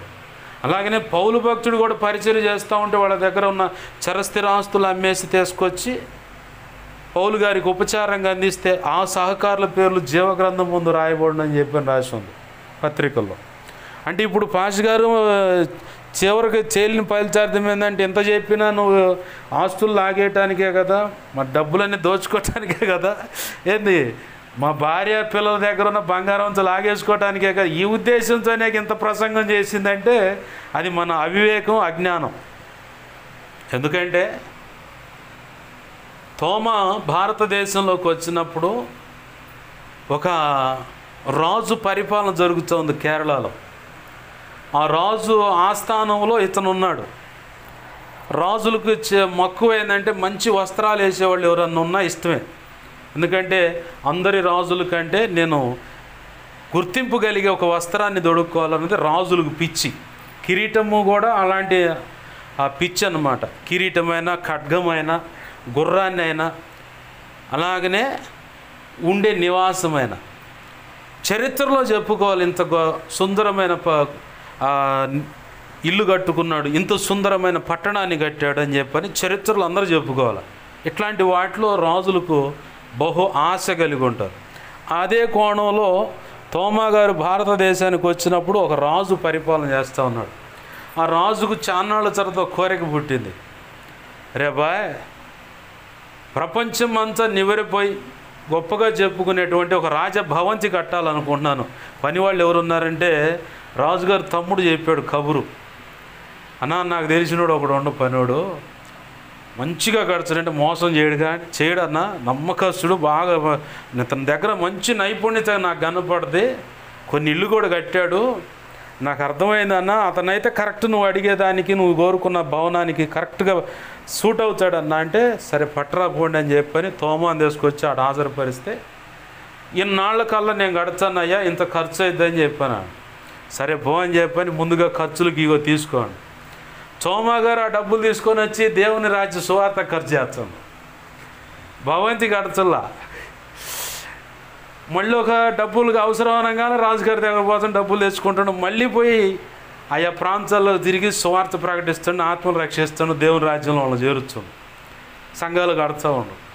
మళ్ళీ పోయి చివరికి రాజుగారికి డౌట్ వచ్చింది, అరే ఈ డబ్బులని తీసుకుపోతాను కానీ భవంతి ఆడ కట్టిండ్రా అని చెప్పాను. డౌట్ వచ్చి ఈ తోమ డబ్బులు తీసుకొని పోయాడు, వాళ్ళ తమ్ముడిని కబురు పెట్టారే, అసలు ఇన్ని పరిచయం చేసింది ఎవరు అంటే, ఎవరున్నారయ్యా మీ తమ్ముడు గారే. ఈ తమ్ముడికి ఆల్రెడీ ఆ రాత్రి వేళ నెక్స్ట్ డే వాళ్ళ అన్న పిలుస్తాడు అనుకోగానే అంతకుముందు రాత్రి దేవుడు కల్లో దర్శనం చూపిస్తూ ఉన్నాడు. ఊహకు అందనటువంటి మిల్లమిల్ల మెరిసేటువంటి బంగారపు పోతతో ప్రపంచంలోనే అంత సుందరమైనటువంటి రాజభవంతి లేదట, అట్లాంటిది చూపిస్తూ ఉన్నాడు దేవుడు. తెల్లారి కబురైంది, ఏడ్రే వాడు డబ్బులని తీసుకొని పోయిండు, భవంతి అంటే ఏడ కట్టిండ్రా ఏది లేదు, వాడేమో కానీ నువ్వు రారా అని చెప్పని పట్టకపోయారు. పోగానే రాజమందిరంలో నిలబెట్టి అడుగుతున్నాడు, ఏదిరా భవంతి అంటే, కట్టాడన్నా. ఏడ్రా కట్టింది, నేను చూశానన్నా. ఏడు చూసారో, కల్లో చూశానన్నా. ఊరుకోరే అంటే, లేదన్నా కల్లో చూశానన్నా, ప్రపంచంలో ఎక్కడ లేనటువంటి అంత అద్భుతమైన భవనం నీ కొరకు కట్టబడిందన్నా. అవునా, అసలు ఆ పని కుదిరించుకున్నవాడు ఏడురా పట్టరాని అంటే తోమాను కూడా తెచ్చి నిలబెడితే డబ్బంతా తీసుకుపోయి భవనం అయితే గట్ల ఏం చేసావంటే, నీ పేరట నీవిచ్చిన ధనాన్ని తీసుకొని వెళ్ళి దేవుని రాజ్య సువార్త ప్రకటించాను, ప్రకటించిన దాన్ని బట్టి నీ తమ్ముడు చూపించిన ఆ భవనం పరలోకంలో ఉంది. ఆ భవనాన్ని నీ తమ్ముడు చూపించాడు దేవుడు. ఇది వాస్తవం, సత్యం అని అనగానే అప్పుడు వాళ్ళు రాజీ పడి, అవునా అయితే నీకు ఎంత డబ్బు కావాలంటే అంత తీసుకొని పో అని చెప్పని దేవుని పనులు వాడతాను. దేవునికి మహిమ కలుగును కాక. మనము దేవుని ప్రేమ చేత నింపబడితే ఒకటి సమయాన్ని దేవుని సన్నిధిలో గడుపుతాం ప్రార్థనలో. రెండవది ధనము ఉంటే ధనము కొంత మనకు తినటానికి ఉంచుకొనే దేవునికి కొంత దేవుని పనిలో ఖర్చు చేస్తూ ఉంటాం. రెండవది చరస్థిరాస్తులు అనే విషయాల్లో కూడా అయా దేవుని సేవకి ఇలా వాడుకోండి. నా స్నేహితుడు ఉన్నాడు ఇనిమేల్లో, ఒక ఆయన 12 సెంట్లు స్థలం ఉచితంగా ఇస్తాను, తీసుకోండి, మీరు దేవుని మందిరం కట్టుకొని దేవుని పనిలో వాడుకోండి, తరతరాలు మాకు దీవెనగా ఉంటుంది, వాడుకోండి అన్నాడు. ఇంకొక ఆయన 5 సెంట్లు ఇస్తానన్నాడు. ఇంకొక ఆయన 3 సెంట్లు ఇస్తానన్నాడు. అడి చేసి ఇడి చేసి 3.5 సెంటు మొక్కే సెట్ అయింది. అంటే అటు బడికి దగ్గరగాను ఇటు దారికి దగ్గరగాను ఊరికి దగ్గరగా ఉంది ఈ 3.5 సెంట్లు మొక్క. ఆ పక్కన ఈ 3.5 సెంట్లలో 2 అన్నదమ్ములు పంచుకోవాలి. ఈ 3.5 సెంట్లో ఒక ఆయనకు బాగా ఉందిగా, ఈయన పోయి తన తోడ పుట్టిన వాడితో చెప్పాడు, ఆ మొక్క కూడా కలిపి దేవుని సేవకు మందిరం కట్టుకుంటారు వాళ్ళు, నీకు కావాలంటే అది ఆ పక్కన ఉంది నాదే, అది నువ్వు తీసేసుకో, ఇదే ఒప్పందం అని చెప్పని ఆ 3.5 సెంట్లు మొక్క ఇచ్చేశారు. ఇవాళ ఆడ మందిరం కట్టబడి, మందిరం కట్టబడటమే కాదు ఆ పక్కన కూడా కొంత స్థలం కొనడానికి దేవుడు కృపనిచ్చాడు. ఇప్పుడు వాళ్ళు ఏమన్నా నష్టపోయారా? నష్టపోలా. దేవునికి ఇవ్వటం వల్ల నష్టపోయిన వాళ్ళు ఎవరు లేరు. ఇవాళ భూ వాల్యూ ఉంది కాబట్టి ఈరోజు అలాగా ఈ స్థలాలు వీటి విషయాల్లో మనం ఆలోచిస్తున్నాం. కానీ మరి పల్లెటూరులో వాస్తవానికి ఆడ ₹1,00,000 ఉంది స్థలము, అయినా సరే దేవుడి కంటే ఎక్కువైందని దేవుని ప్రేమ చేత ఆత్మచేత నింపబడ్డారు కాబట్టి ఆ పని. ఇంకోటి, దేవుని ప్రేమ చేతను ఆత్మచేత నింపబడితే దేవుని యొక్క త్యాగాన్ని గుర్తిస్తారు. దేవుని యొక్క త్యాగాన్ని గుర్తించటమే కాదు, ఆ త్యాగానికి తగ్గట్టుగా ఈ వ్యక్తుల యొక్క వ్యక్తిత్వం నిర్మించబడి ఇక పనికి పూనుకుంటారు, దేవుని పనికి. పౌలు శీలలో నడుం బిగించి ఇక బయలుదేరారు, దేవుని మాటలు ప్రకటించారు. ఒక చోట ప్రకటిస్తే ఆ పుచోను అనే దెయ్యం పట్టిన యవనస్తురాలు ఆ దెయ్యాన్ని విడిపించారు. అంతే వీళ్ళు చేసిన పని. వీళ్ళు చేసిన పని అదే. తీసపోయి చెరసాల్లో పాడేసి దుమ్ము కొట్టారు, రక్తం కారుతుంది, బొండలు వేసి ఇట పెడతారు, పైన ఒక చెక్క కింద ఒక చెక్క పెట్టి మెడ కూడా అట్నే పెట్టి బిగిస్తారు. కాళ్ళకు సంఖ్యలు ఉంటాయి, లేదంటే కాళ్ళకు కూడా బొండ అంటారు, అది చెక్కనే కింద ఒకటి పైన ఒకటి పెట్టి మధ్యలో సందు ఉంటుంది అనమాట. ఇక కాళ్ళు గదిలాడం. కొంతమంది దైవజనులు చెప్పిన మాట ఏంటంటే, ఆ బొండలో మేకులు కొట్టి ఉంటాయి, అవి అట్టిడు కదిలించినప్పుడు గాయమై రక్తం గారిపోతూ ఉంటుందని. అంత కఠినమైన వేదన అనిపిస్తుంది. వీళ్ళు చేసిన పని ఏంది? దేవుని నామం పేరట ఆ లుదియా అనే వ్యక్తి రక్షించబడింది, ఆ కుటుంబం అంతా రక్షించబడింది. ఆ పుచ్చోను అనే దెయ్యం బట్టిన ఆ అమ్మాయి ఏం చేస్తుందంటే, వీళ్ళు సర్వోన్నతునైన దేవుని కుమారుని యొక్క సేవకులు, వీళ్ళు సత్య మార్గం ఏంటో మీకు చెబుతారని చెప్పని రోజు గోల పెడుతుందట. వీళ్ళు ఆడకు రాగానే పౌలు గారికి సీదరు పుట్టి ఆ అమ్మాయిని వెరిపిస్తున్న ఆ దెయ్యం నుంచి ఎట్టని ఈ అమ్మాయినికి విడుదల ఇవ్వాలని ఏస్తున్నావు, వదిలిపో అని చెప్పాడు. దెబ్బతో పిల్ల ఫ్రీ అయింది. వాళ్ళకు వచ్చే రాబడి కరువు అయింది. ఎట్టన్నా కానీ వీళ్ళు ఏదో ఒకటి చేయాలని చెప్పని దేశపోయి ఆ చావిడి దగ్గరికి, అంటే బజార్లో ఉంటుంది రచ్చబండానికి అరుగు కట్టుకొని బొడ్రాయి అంటారు, అట్లా చావిడి దగ్గర దేశపోయి పంచాయతీ పెడితే దేశపోయి రాజు కప్పచెప్పి కొట్టి వాళ్ళ గందరగోళం. అయినా దేవుని ప్రేమ చేత ఆత్మచేత నింపబడి యేసయ్య యొక్క త్యాగం గుర్తించారు కాబట్టి వాళ్ళు చేసిన పని ఏంటంటే ఆడ కూడా ఆరాధన చేయడం మొదలుపెట్టారు. చెరసాల పునాదులు కదిలిపోవటం, సంఖ్యలు విడిపోవటం, అందరూ ఇళై చివరికి చెరసాల అధికారి వచ్చాడు, తను హాని చేసుకుందామని. ఆగో, ఎవరూ బాగా ఏడే ఉన్నాడు.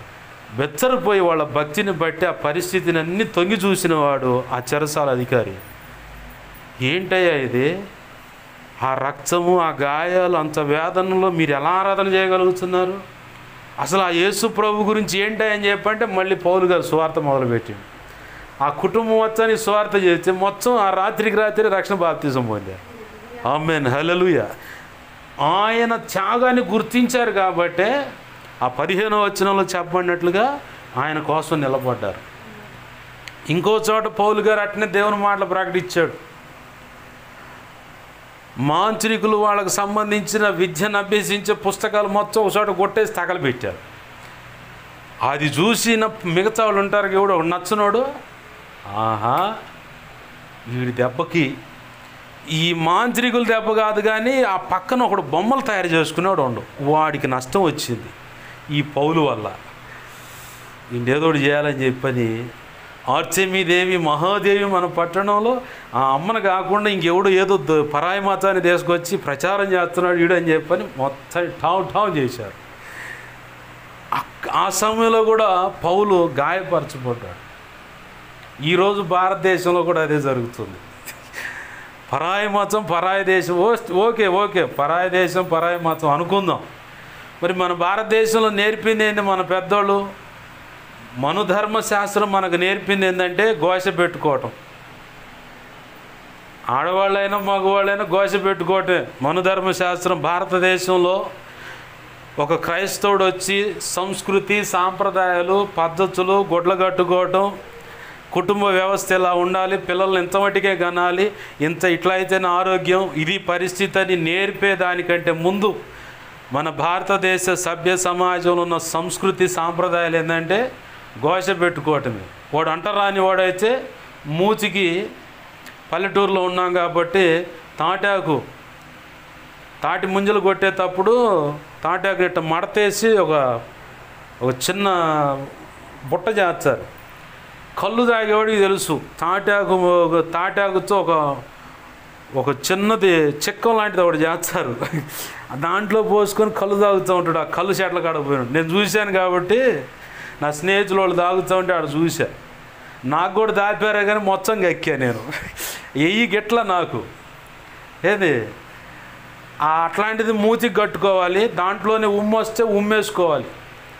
వెనకమాల తాటి చెట్టు ఎండిపోయిన మట్ట ఒక తప్పుడు అంతే ఊడి కింద పడుద్ది, దాన్ని వెనక నడుంకు కట్టుకొని ముందు నడుస్తూ ఉండాలి.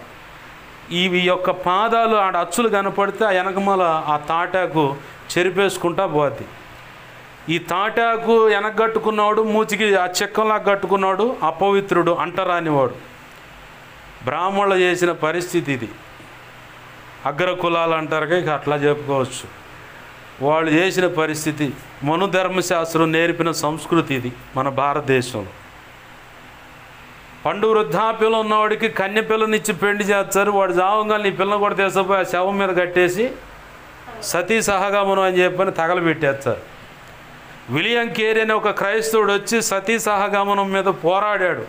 ఏందిరయ్యా ఆ పెద్దానికి 100 ఉంటే ఈ పిల్లకి 20 ఉండి ఇంకా జీవితం ఉంటే అట్నే తగలబెడతా ఉంటారు, ఇది కరెక్ట్ కాదని అడ్డం తిరిగి దాని మీద పోరాడి భారతదేశంలో ఉన్న ప్రజల్లో కొంత అవగాహన తీసుకొచ్చినోడు విలియం కేరీ. బలుబు కనిపెట్టినోడు ఒక క్రైస్తవుడే. ఈ మనం పెన్ను ఆడుతున్నాగా ఆ పెన్నులో ఇంకు కనిపెట్టినోడు విలియం కేరీ. పెన్నులో ఇంకు కనిపెట్టినోడు విలియం కేరీ. పోస్ట్ ఆఫీస్ వ్యవస్థ కానీ బ్యాంకింగ్ వ్యవస్థ దాచుకోవటం అనేది కనిపెట్టింది విలియం కేరీ. యూనివర్సిటీ తీసుకొచ్చింది విలియం కేరీ. చదువు అనేది తెచ్చింది విలియం కేరీ. ఏంది పొద్దున్నే లేవగానే ఇవాళ ఏం వార్తలు వచ్చాయని చెప్పని పేపర్ చూస్తున్నాం. ఆ పేపర్ ప్రెస్సింగ్ మిషన్కి తీసుకొచ్చింది కూడా విలియం కేరీ. పిన్నీస్ కనిపెట్టింది క్రైస్తవుడే. గుండు సూది కనిపెట్టినాడు క్రైస్తవుడే. నువ్వు రోగం వచ్చే మందు వేసుకోవడం కనిపెట్టిన క్రైస్తవుడే. నువ్వు సైకిల్ దొక్కుతున్నది క్రైస్తవుడు కనిపెట్టింది. బైక్ తోలుతున్న క్రైస్తవుడు కనిపెట్టింది. కారు తోలుతున్న క్రైస్తవుడు. టీవీ అయినా పెద్ద ఎల్ఈడి పెడుతున్నా, హలో అంటున్నావు, సెల్ ఫోను, అన్నీ కనిపెట్టింది క్రైస్తవుడే. మరి అంటరాని ఎవడు తీసుకొచ్చి నీ మనకెందుకు ఈడ్చి రోడ్డు మీద పడేయచ్చుగా. శివాజీ అనే హీరో గురజవోలు, మనకి ఇక్కడ మేడుకొండ్రు పక్కన గురజవోల్లో ఆ అబ్బాయిది శివాజీ అనే హీరో. ఆ అబ్బాయి ఏం మాటలు చెప్పిన వాళ్ళు పనికిరారు కదా, వాళ్ళు కనిపెట్టినన్ని రోడ్డు మీద పడేద్దామా అని చెప్పని అడుగుతాడు. క్రైస్తవుడు కనిపెట్టిన వాళ్ళ అవసరాలకు అవసరమే కానీ క్రీస్తు ప్రేమను ప్రకటిస్తామంటే అన్యమతాన్ని తీసుకొచ్చి ఇక్కడ ప్రచారం చేస్తున్నారు, అంటరాని వాళ్ళని ముద్రలు వేస్తున్నారు. నిన్నటిదాకా నీ కుటుంబీకుడే, నీ దగ్గర బంధువే క్రీస్తు రక్తంలో కడగబడంగానే ఈ కులం చక్కు దేవుడి దగ్గరకు పోయింది, ఇది మన పిల్ల కాదు, మన వ్యవహారం కాదు, రే వాళ్ళతో మాట్లాడమాకరా అని చెప్పని పక్కకు పోతూ ఉంటారు. మరి అంతకుముందు బులుకున్నావుగా మా అమ్మాయినండి, మా చెల్లెలండి, మా మేనగోళ్ళండి, మా అల్లుడండి, మా మేనల్లుడు, అది ఇదని చెప్పని బులుకున్నావు. ఎప్పుడైతే ఆయన రక్తంలో కడగబడి మేము దేవుని మందిరానికి వెళ్తున్నాం అంటే అంటరానితనం వచ్చేస్తుంది. యేసయ్య దగ్గరకు వచ్చి స్వస్థత కావాలి, విడుదల కావాలి, చీకటి అంధకార శక్తుల నుంచి విడిపించబడాలి, ఏదైనా సమస్య అయితే పోరాడి ప్రార్థన చేసినప్పుడు అక్కడ సమస్య నుంచి పరిష్కారం కావాలి, యూజ్ అండ్ త్రో అన్నట్టుగా వాడుకొని వదిలేయాలి. అంతేగాని యేసు ప్రభు దేవుడు నిజమైన దేవుడు అంటే మాత్రం అసలు ఒంటి మీద ఎలా ఉంటుందంటే తేళ్ళు జర్లు బారినట్టు ఉంటుంది. సౌలుగా ఉన్నవాడు కాస్త పౌలుగా మారాడు. సౌలుగా ఉన్నంతసేపేమో అబ్బబ్బబ్బబ్బా మనోడే రా అని చెప్పన్నారు యూదులు కానీ ఇతరులు కానీ. ఎప్పుడైతే యేసు ప్రభు బిడ్డగా మారిపోయాడో మనోడే అన్నవాడు కూడా శత్రువు అయిపోయాడు. ఆ కోణంలోనే అక్కడ దేవుని మాటలు ప్రకటిస్తూ ఉంటే మాంత్రికులు మారారు. ఆ బొమ్మలు తయారు చేసుకున్నవాడు వ్యతిరేకమైంది. వాడి జీవన సంబంధమైన ఉపాధి పోతుందని ఇవాళ క్రైస్తత్వం మీద ఇరుసుకుపడేవాడి పరిస్థితి అదే. వాళ్ళ జీవన సంబంధమైనది నష్టపోతున్నారని చెప్పని క్రైస్తవత్వం మీద విరుచుకుపడుతున్నారు, వ్యతిరేకంగా విషము వెదజల్లుతున్నారు, విషపూరితమైన ప్రచారాలు చేస్తున్నారు. ఇప్పుడు సోషల్ మీడియా దానికి తగ్గట్టుగా వాళ్ళకు ఆజ్యం వస్తూ ఉంది. 4 నిప్పులు ఆడుంటే 2 బొగ్గులు వీళ్ళు కూడా కలిగి వేసి ఇంకా ఇసురుతున్నారు, ఫ్యాన్ పెడుతున్నారు అనమాట సోషల్ మీడియా వాళ్ళు. లేనిది ఉన్నదంతా ప్రచారం చేసి అది వాస్తవమా కాదని. ఈ అనే న్యూస్ అనేవాడు గతంలో కొన్ని దుష్ప్రచారాలు చేస్తే మళ్ళీ క్షమాపణ అడిగారు, అయ్యా మాకు తెలియక తొందరపడి ఇలా ప్రచారం. మరి ఇప్పుడు ఏదైనా ప్రచారం చేసి వాస్తవమా కాదని తెలుసుకొని ముందుకు రావాలిగా. ఏం కాదు, నాకు రేటింగ్ కావాలి, వ్యూస్ కావాలి, దాని ద్వారా డేటా ఖర్చు అవుతుంది అవతలకి, దాన్ని బట్టి నాకు యూట్యూబ్ ఛానల్ ద్వారా నాకు రూపాయి కావాలి. ఈ యూట్యూబ్ ఛానల్ కనిపెట్టింది ఎవడు? ఒక క్రైస్తవుడు కాదు, యూదుడు. ఫేస్బుక్, యూట్యూబ్, ఇన్స్టాగ్రామ్ కానీ ట్విట్టర్ కానీ ఇవన్నీ కనిపెట్టింది యూదుడు, అంటే ఇజ్రాయేలీయుడు. మరి నీకు అంటరానివాడు కదా, మరి ఎందుకు పెట్టుకున్నావు? మరి అయ్యేం కుదరదు పాస్ గారు, అయ్యే కావాలి. ఈడకు వచ్చేసరికి పరమతము, పరాయి దేశపోళ్ళు, ఈ గోల. ఇన్ని పరిస్థితులు, ఇంత వ్యతిరేకత ఉన్నా దేవుని ప్రేమ చేత నింపబడ్డారు కాబట్టి గాయాలు అవటానికైనా, గాయపరచబడటానికైనా, అలాగే ప్రాణాలు పణంగా పెడటానికైనా కుటుంబాలు పతనమైపోతున్నా యేసయ్య ఖచ్చితంగా సహాయం చేస్తాడు. ఆయన పాదాలు పట్టుకుందాం, ఆయన అడుగుదాం, దేవా నాకు సహాయం చేయంటూ దేవుని పాదాలు పట్టుకొని ప్రార్థన చేద్దాం. ప్రేమగల మా కన్ను తండ్రిని యేసయ్య, నీకు వందనాలు, కృతజ్ఞతాస్తుతులు మా ప్రభువా. దేవా నీ ప్రేమ చేత నింపబడితే, నీ ఆత్మ చేత నింపబడితే, అయ్యా ఇదిగో తండ్రి ప్రేమ కలిగి ఉంటామని చెప్పని ప్రతి ఒక్కరిని క్షమిస్తామని, ప్రతి ఒక్కరి రక్షణ కోసం మొరపెడతామని చెప్తా ఉన్నా. ప్రేమ కలిగిన వారైతే భర్త భార్య విషయంలో ఎలా నడుచుకోవాలో చెప్తాను.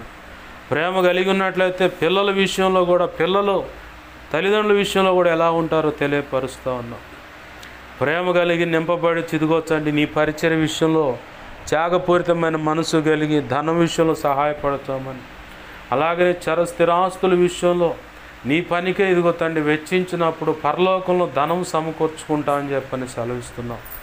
అలాగే నీ ప్రేమ చేత నింపబడితే సేవ విషయంలో కూడా ఎదురవుతున్న ప్రతి పరిస్థితిని, అది ఎంత కఠినమైన పరిస్థితి అయినా దేవా అలక్ష్యం చేస్తావని చెప్పని దేవా నువ్వు సెలవిస్తూ ఉన్నావు. దేవా ఇదిగొచ్చండి పౌలు శీలలకు గాయాలైతే ఇదిగొచ్చండి వాటిని లక్ష్య పెట్టలేదయ్యా.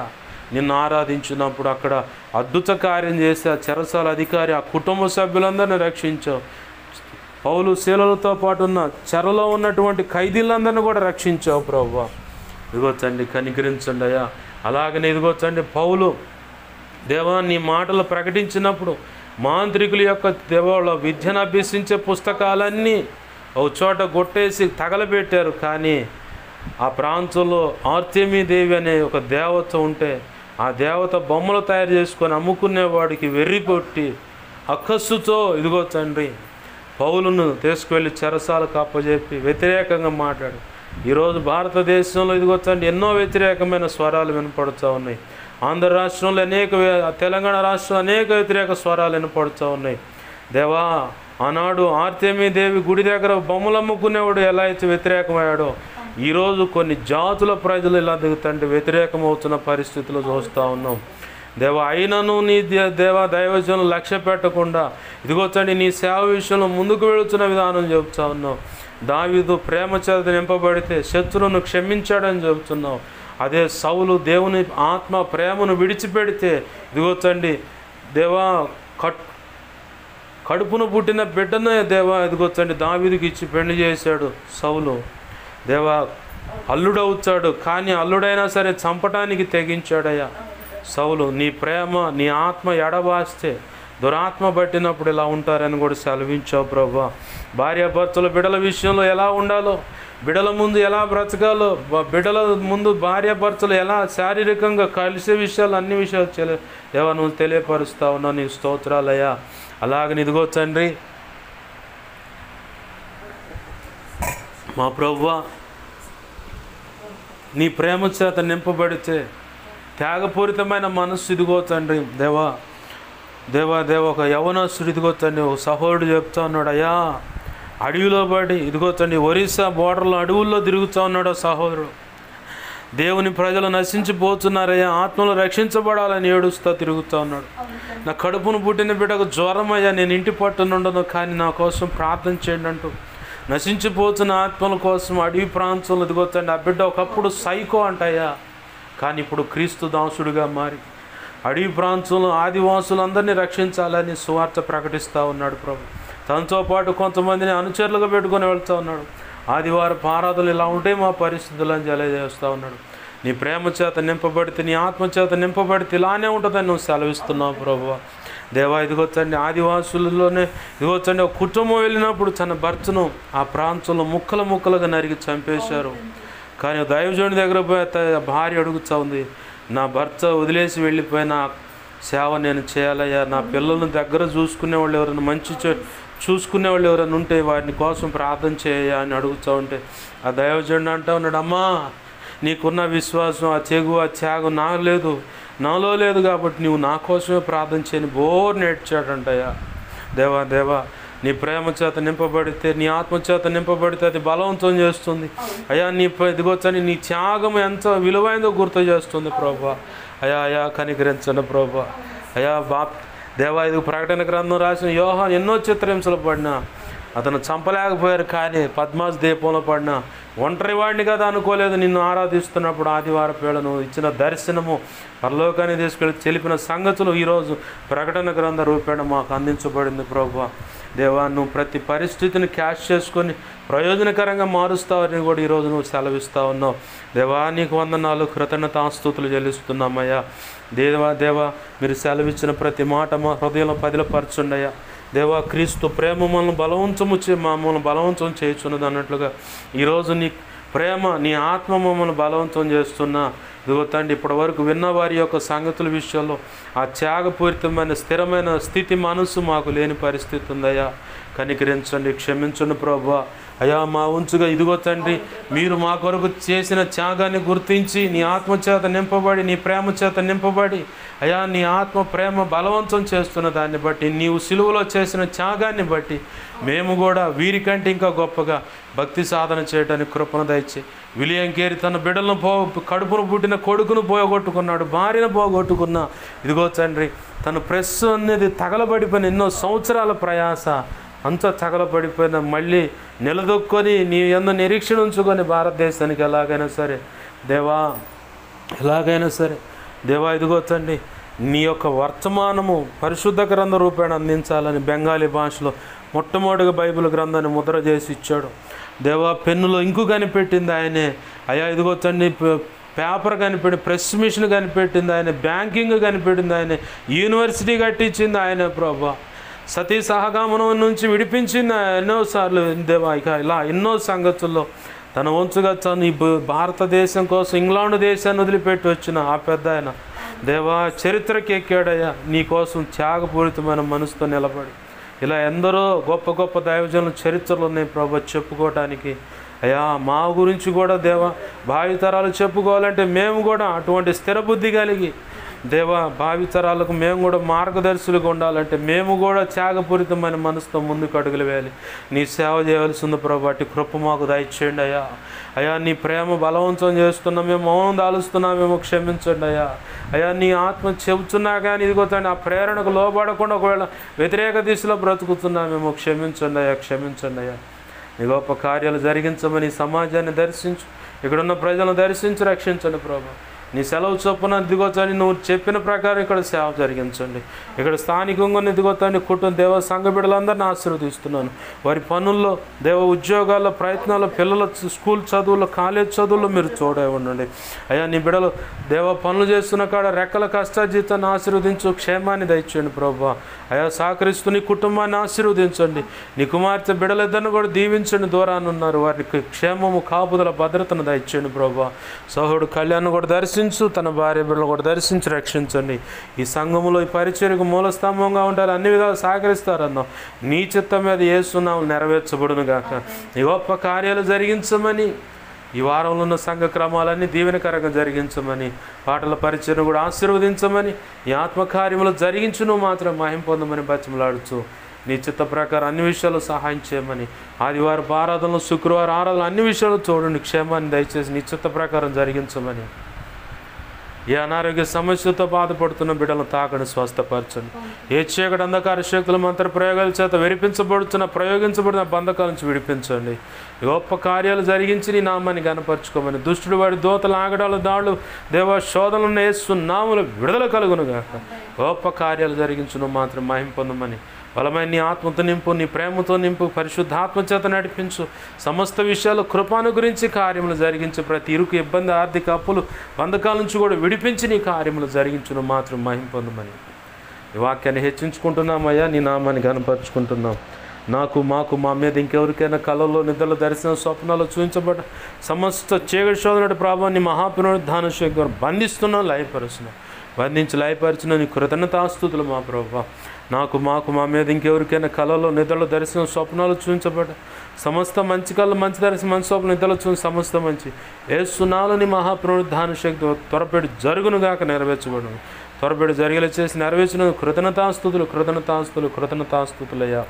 అయ్యా కనికరించడం, మా కోసం ప్రార్థించమని ఆయా రీతులుగా అడిగిన బిడ్డలు ఉన్నారు. నీ సన్నిధిలో కానీ ఇంట్లో కానీ మోకరించి మా సంగతి దైవజనుడు తెలియపరిచి ప్రార్థన చేయించాయి అంటున్న వాళ్ళు ఉన్నారు. అయ్యా దైవజనుడి ద్వారా మా సంగతి తెలియపరిచాయి అంటున్న వాళ్ళు ఉన్నారు. ప్రతి ఒక్కరు అవసరత అక్రత నీ కృపచేత యేసునామములో తీర్చబడును గాక. నా కోసం పరిచయం కోసం విన్న వాక్యాన్ని బట్టి గతంలో ఎప్పుడైనా ఉపవసించి ప్రార్థిస్తున్న బిడ్డలు ఉన్నారు. వారిని దీవించండి, రక్షించండి. ఆధ్యాత్మిక భౌతిక ఆర్థిక ఆరోగ్యపరం కొలత లేకుండా దీవించి ఆశీర్వదించి ఇంకనూ బలముగా అభిషేకించి నీ సేవలో గొప్పగా వాడుకోండి. సమస్త విషయాలు కృపను గురించి నీ కార్యములు జరిగించును మాత్రం మహిమ పొందమని మా ప్రియుడును మా రక్షకుడైన యేసయ్య నామములోనే 2 తిమోతి 1:12 ప్రకారం అందరినీ ఇక్కడున్న సంఘమును సంఘ బిడలను సమస్తాన్ని సహకరిస్తున్న బిడలను కుటుంబాన్ని సమస్తం నీ చేతులకు అప్పజేసి యేసు నామములో ప్రార్థన సమస్తం పొందుకుని మహింపరచుకుంటున్నాం మా తండ్రి. ఆమేన్. ఇప్పుడు మన తండ్రి అయిన దేవుని ప్రేమయు ఆయన ప్రియకుమారుడైన యేసుక్రీస్తు వారి కృపయు పరిశుద్ధాత్మ దేవుని అన్యోన్య సహాయ సహవాసము సమకూడిన ఈ ప్రార్థనలోకి వేస్తున్నా, అలాగనే ఇక ముందు ఏకీపించబోతున్న, అలాగనే పరిచర్య ద్వారా జరుగుతున్న సంఘాలకు సంఘ బిడలకు కలిగిన సమస్తమునకును పసిబిడలను పెద్దల వరకు సమస్తానికి, అలాగే సార్వత్రిక సంఘంలో ఉన్న సకల పరిశుద్ధులకును నిత్యత్వము చేరు పర్యంతం వస్తుంది ఆ కాలము చూడండి. ప్రభువే తన ఆత్మచేత మనని ప్రేమ చేత నింపి బలపరిచి ప్రభు అనుకున్న పని మన ద్వారా జరిగించి ఆయన మహిమ పొందునుగాక. ఆమేన్. యేసు రక్తమునకేచ ప్రవేశు రక్తమునకేచ ప్రవేశు నామమున సంపూర్ణమైన విజయం కలుగునుగాక. ఆమేన్. అపవాది వాడి దూతలు చీకటి అంధకార శక్తుల క్రియలు అవి ఎంత ప్రమాదకరమైన మంత్ర ప్రయోగాలైనా వాటన్నిటికీ అనంత నాశనం, సర్వనాశనం, నిత్యనాశనం కలుగునుగాక. ఆమేన్. యుద్ధం యెహోవాది. యేసు రక్తమునకే జయము జయము జయము. ఆమేన్. హల్లెలూయా హల్లెలూయా హల్లెలూయా. అందరికీ వందనాలు. ప్రభు యొక్క మహా ఉచిత కృప మనందరికీ తోడై నడిపించునుగాక. ఆమేన్ ఆమేన్ ఆమేన్.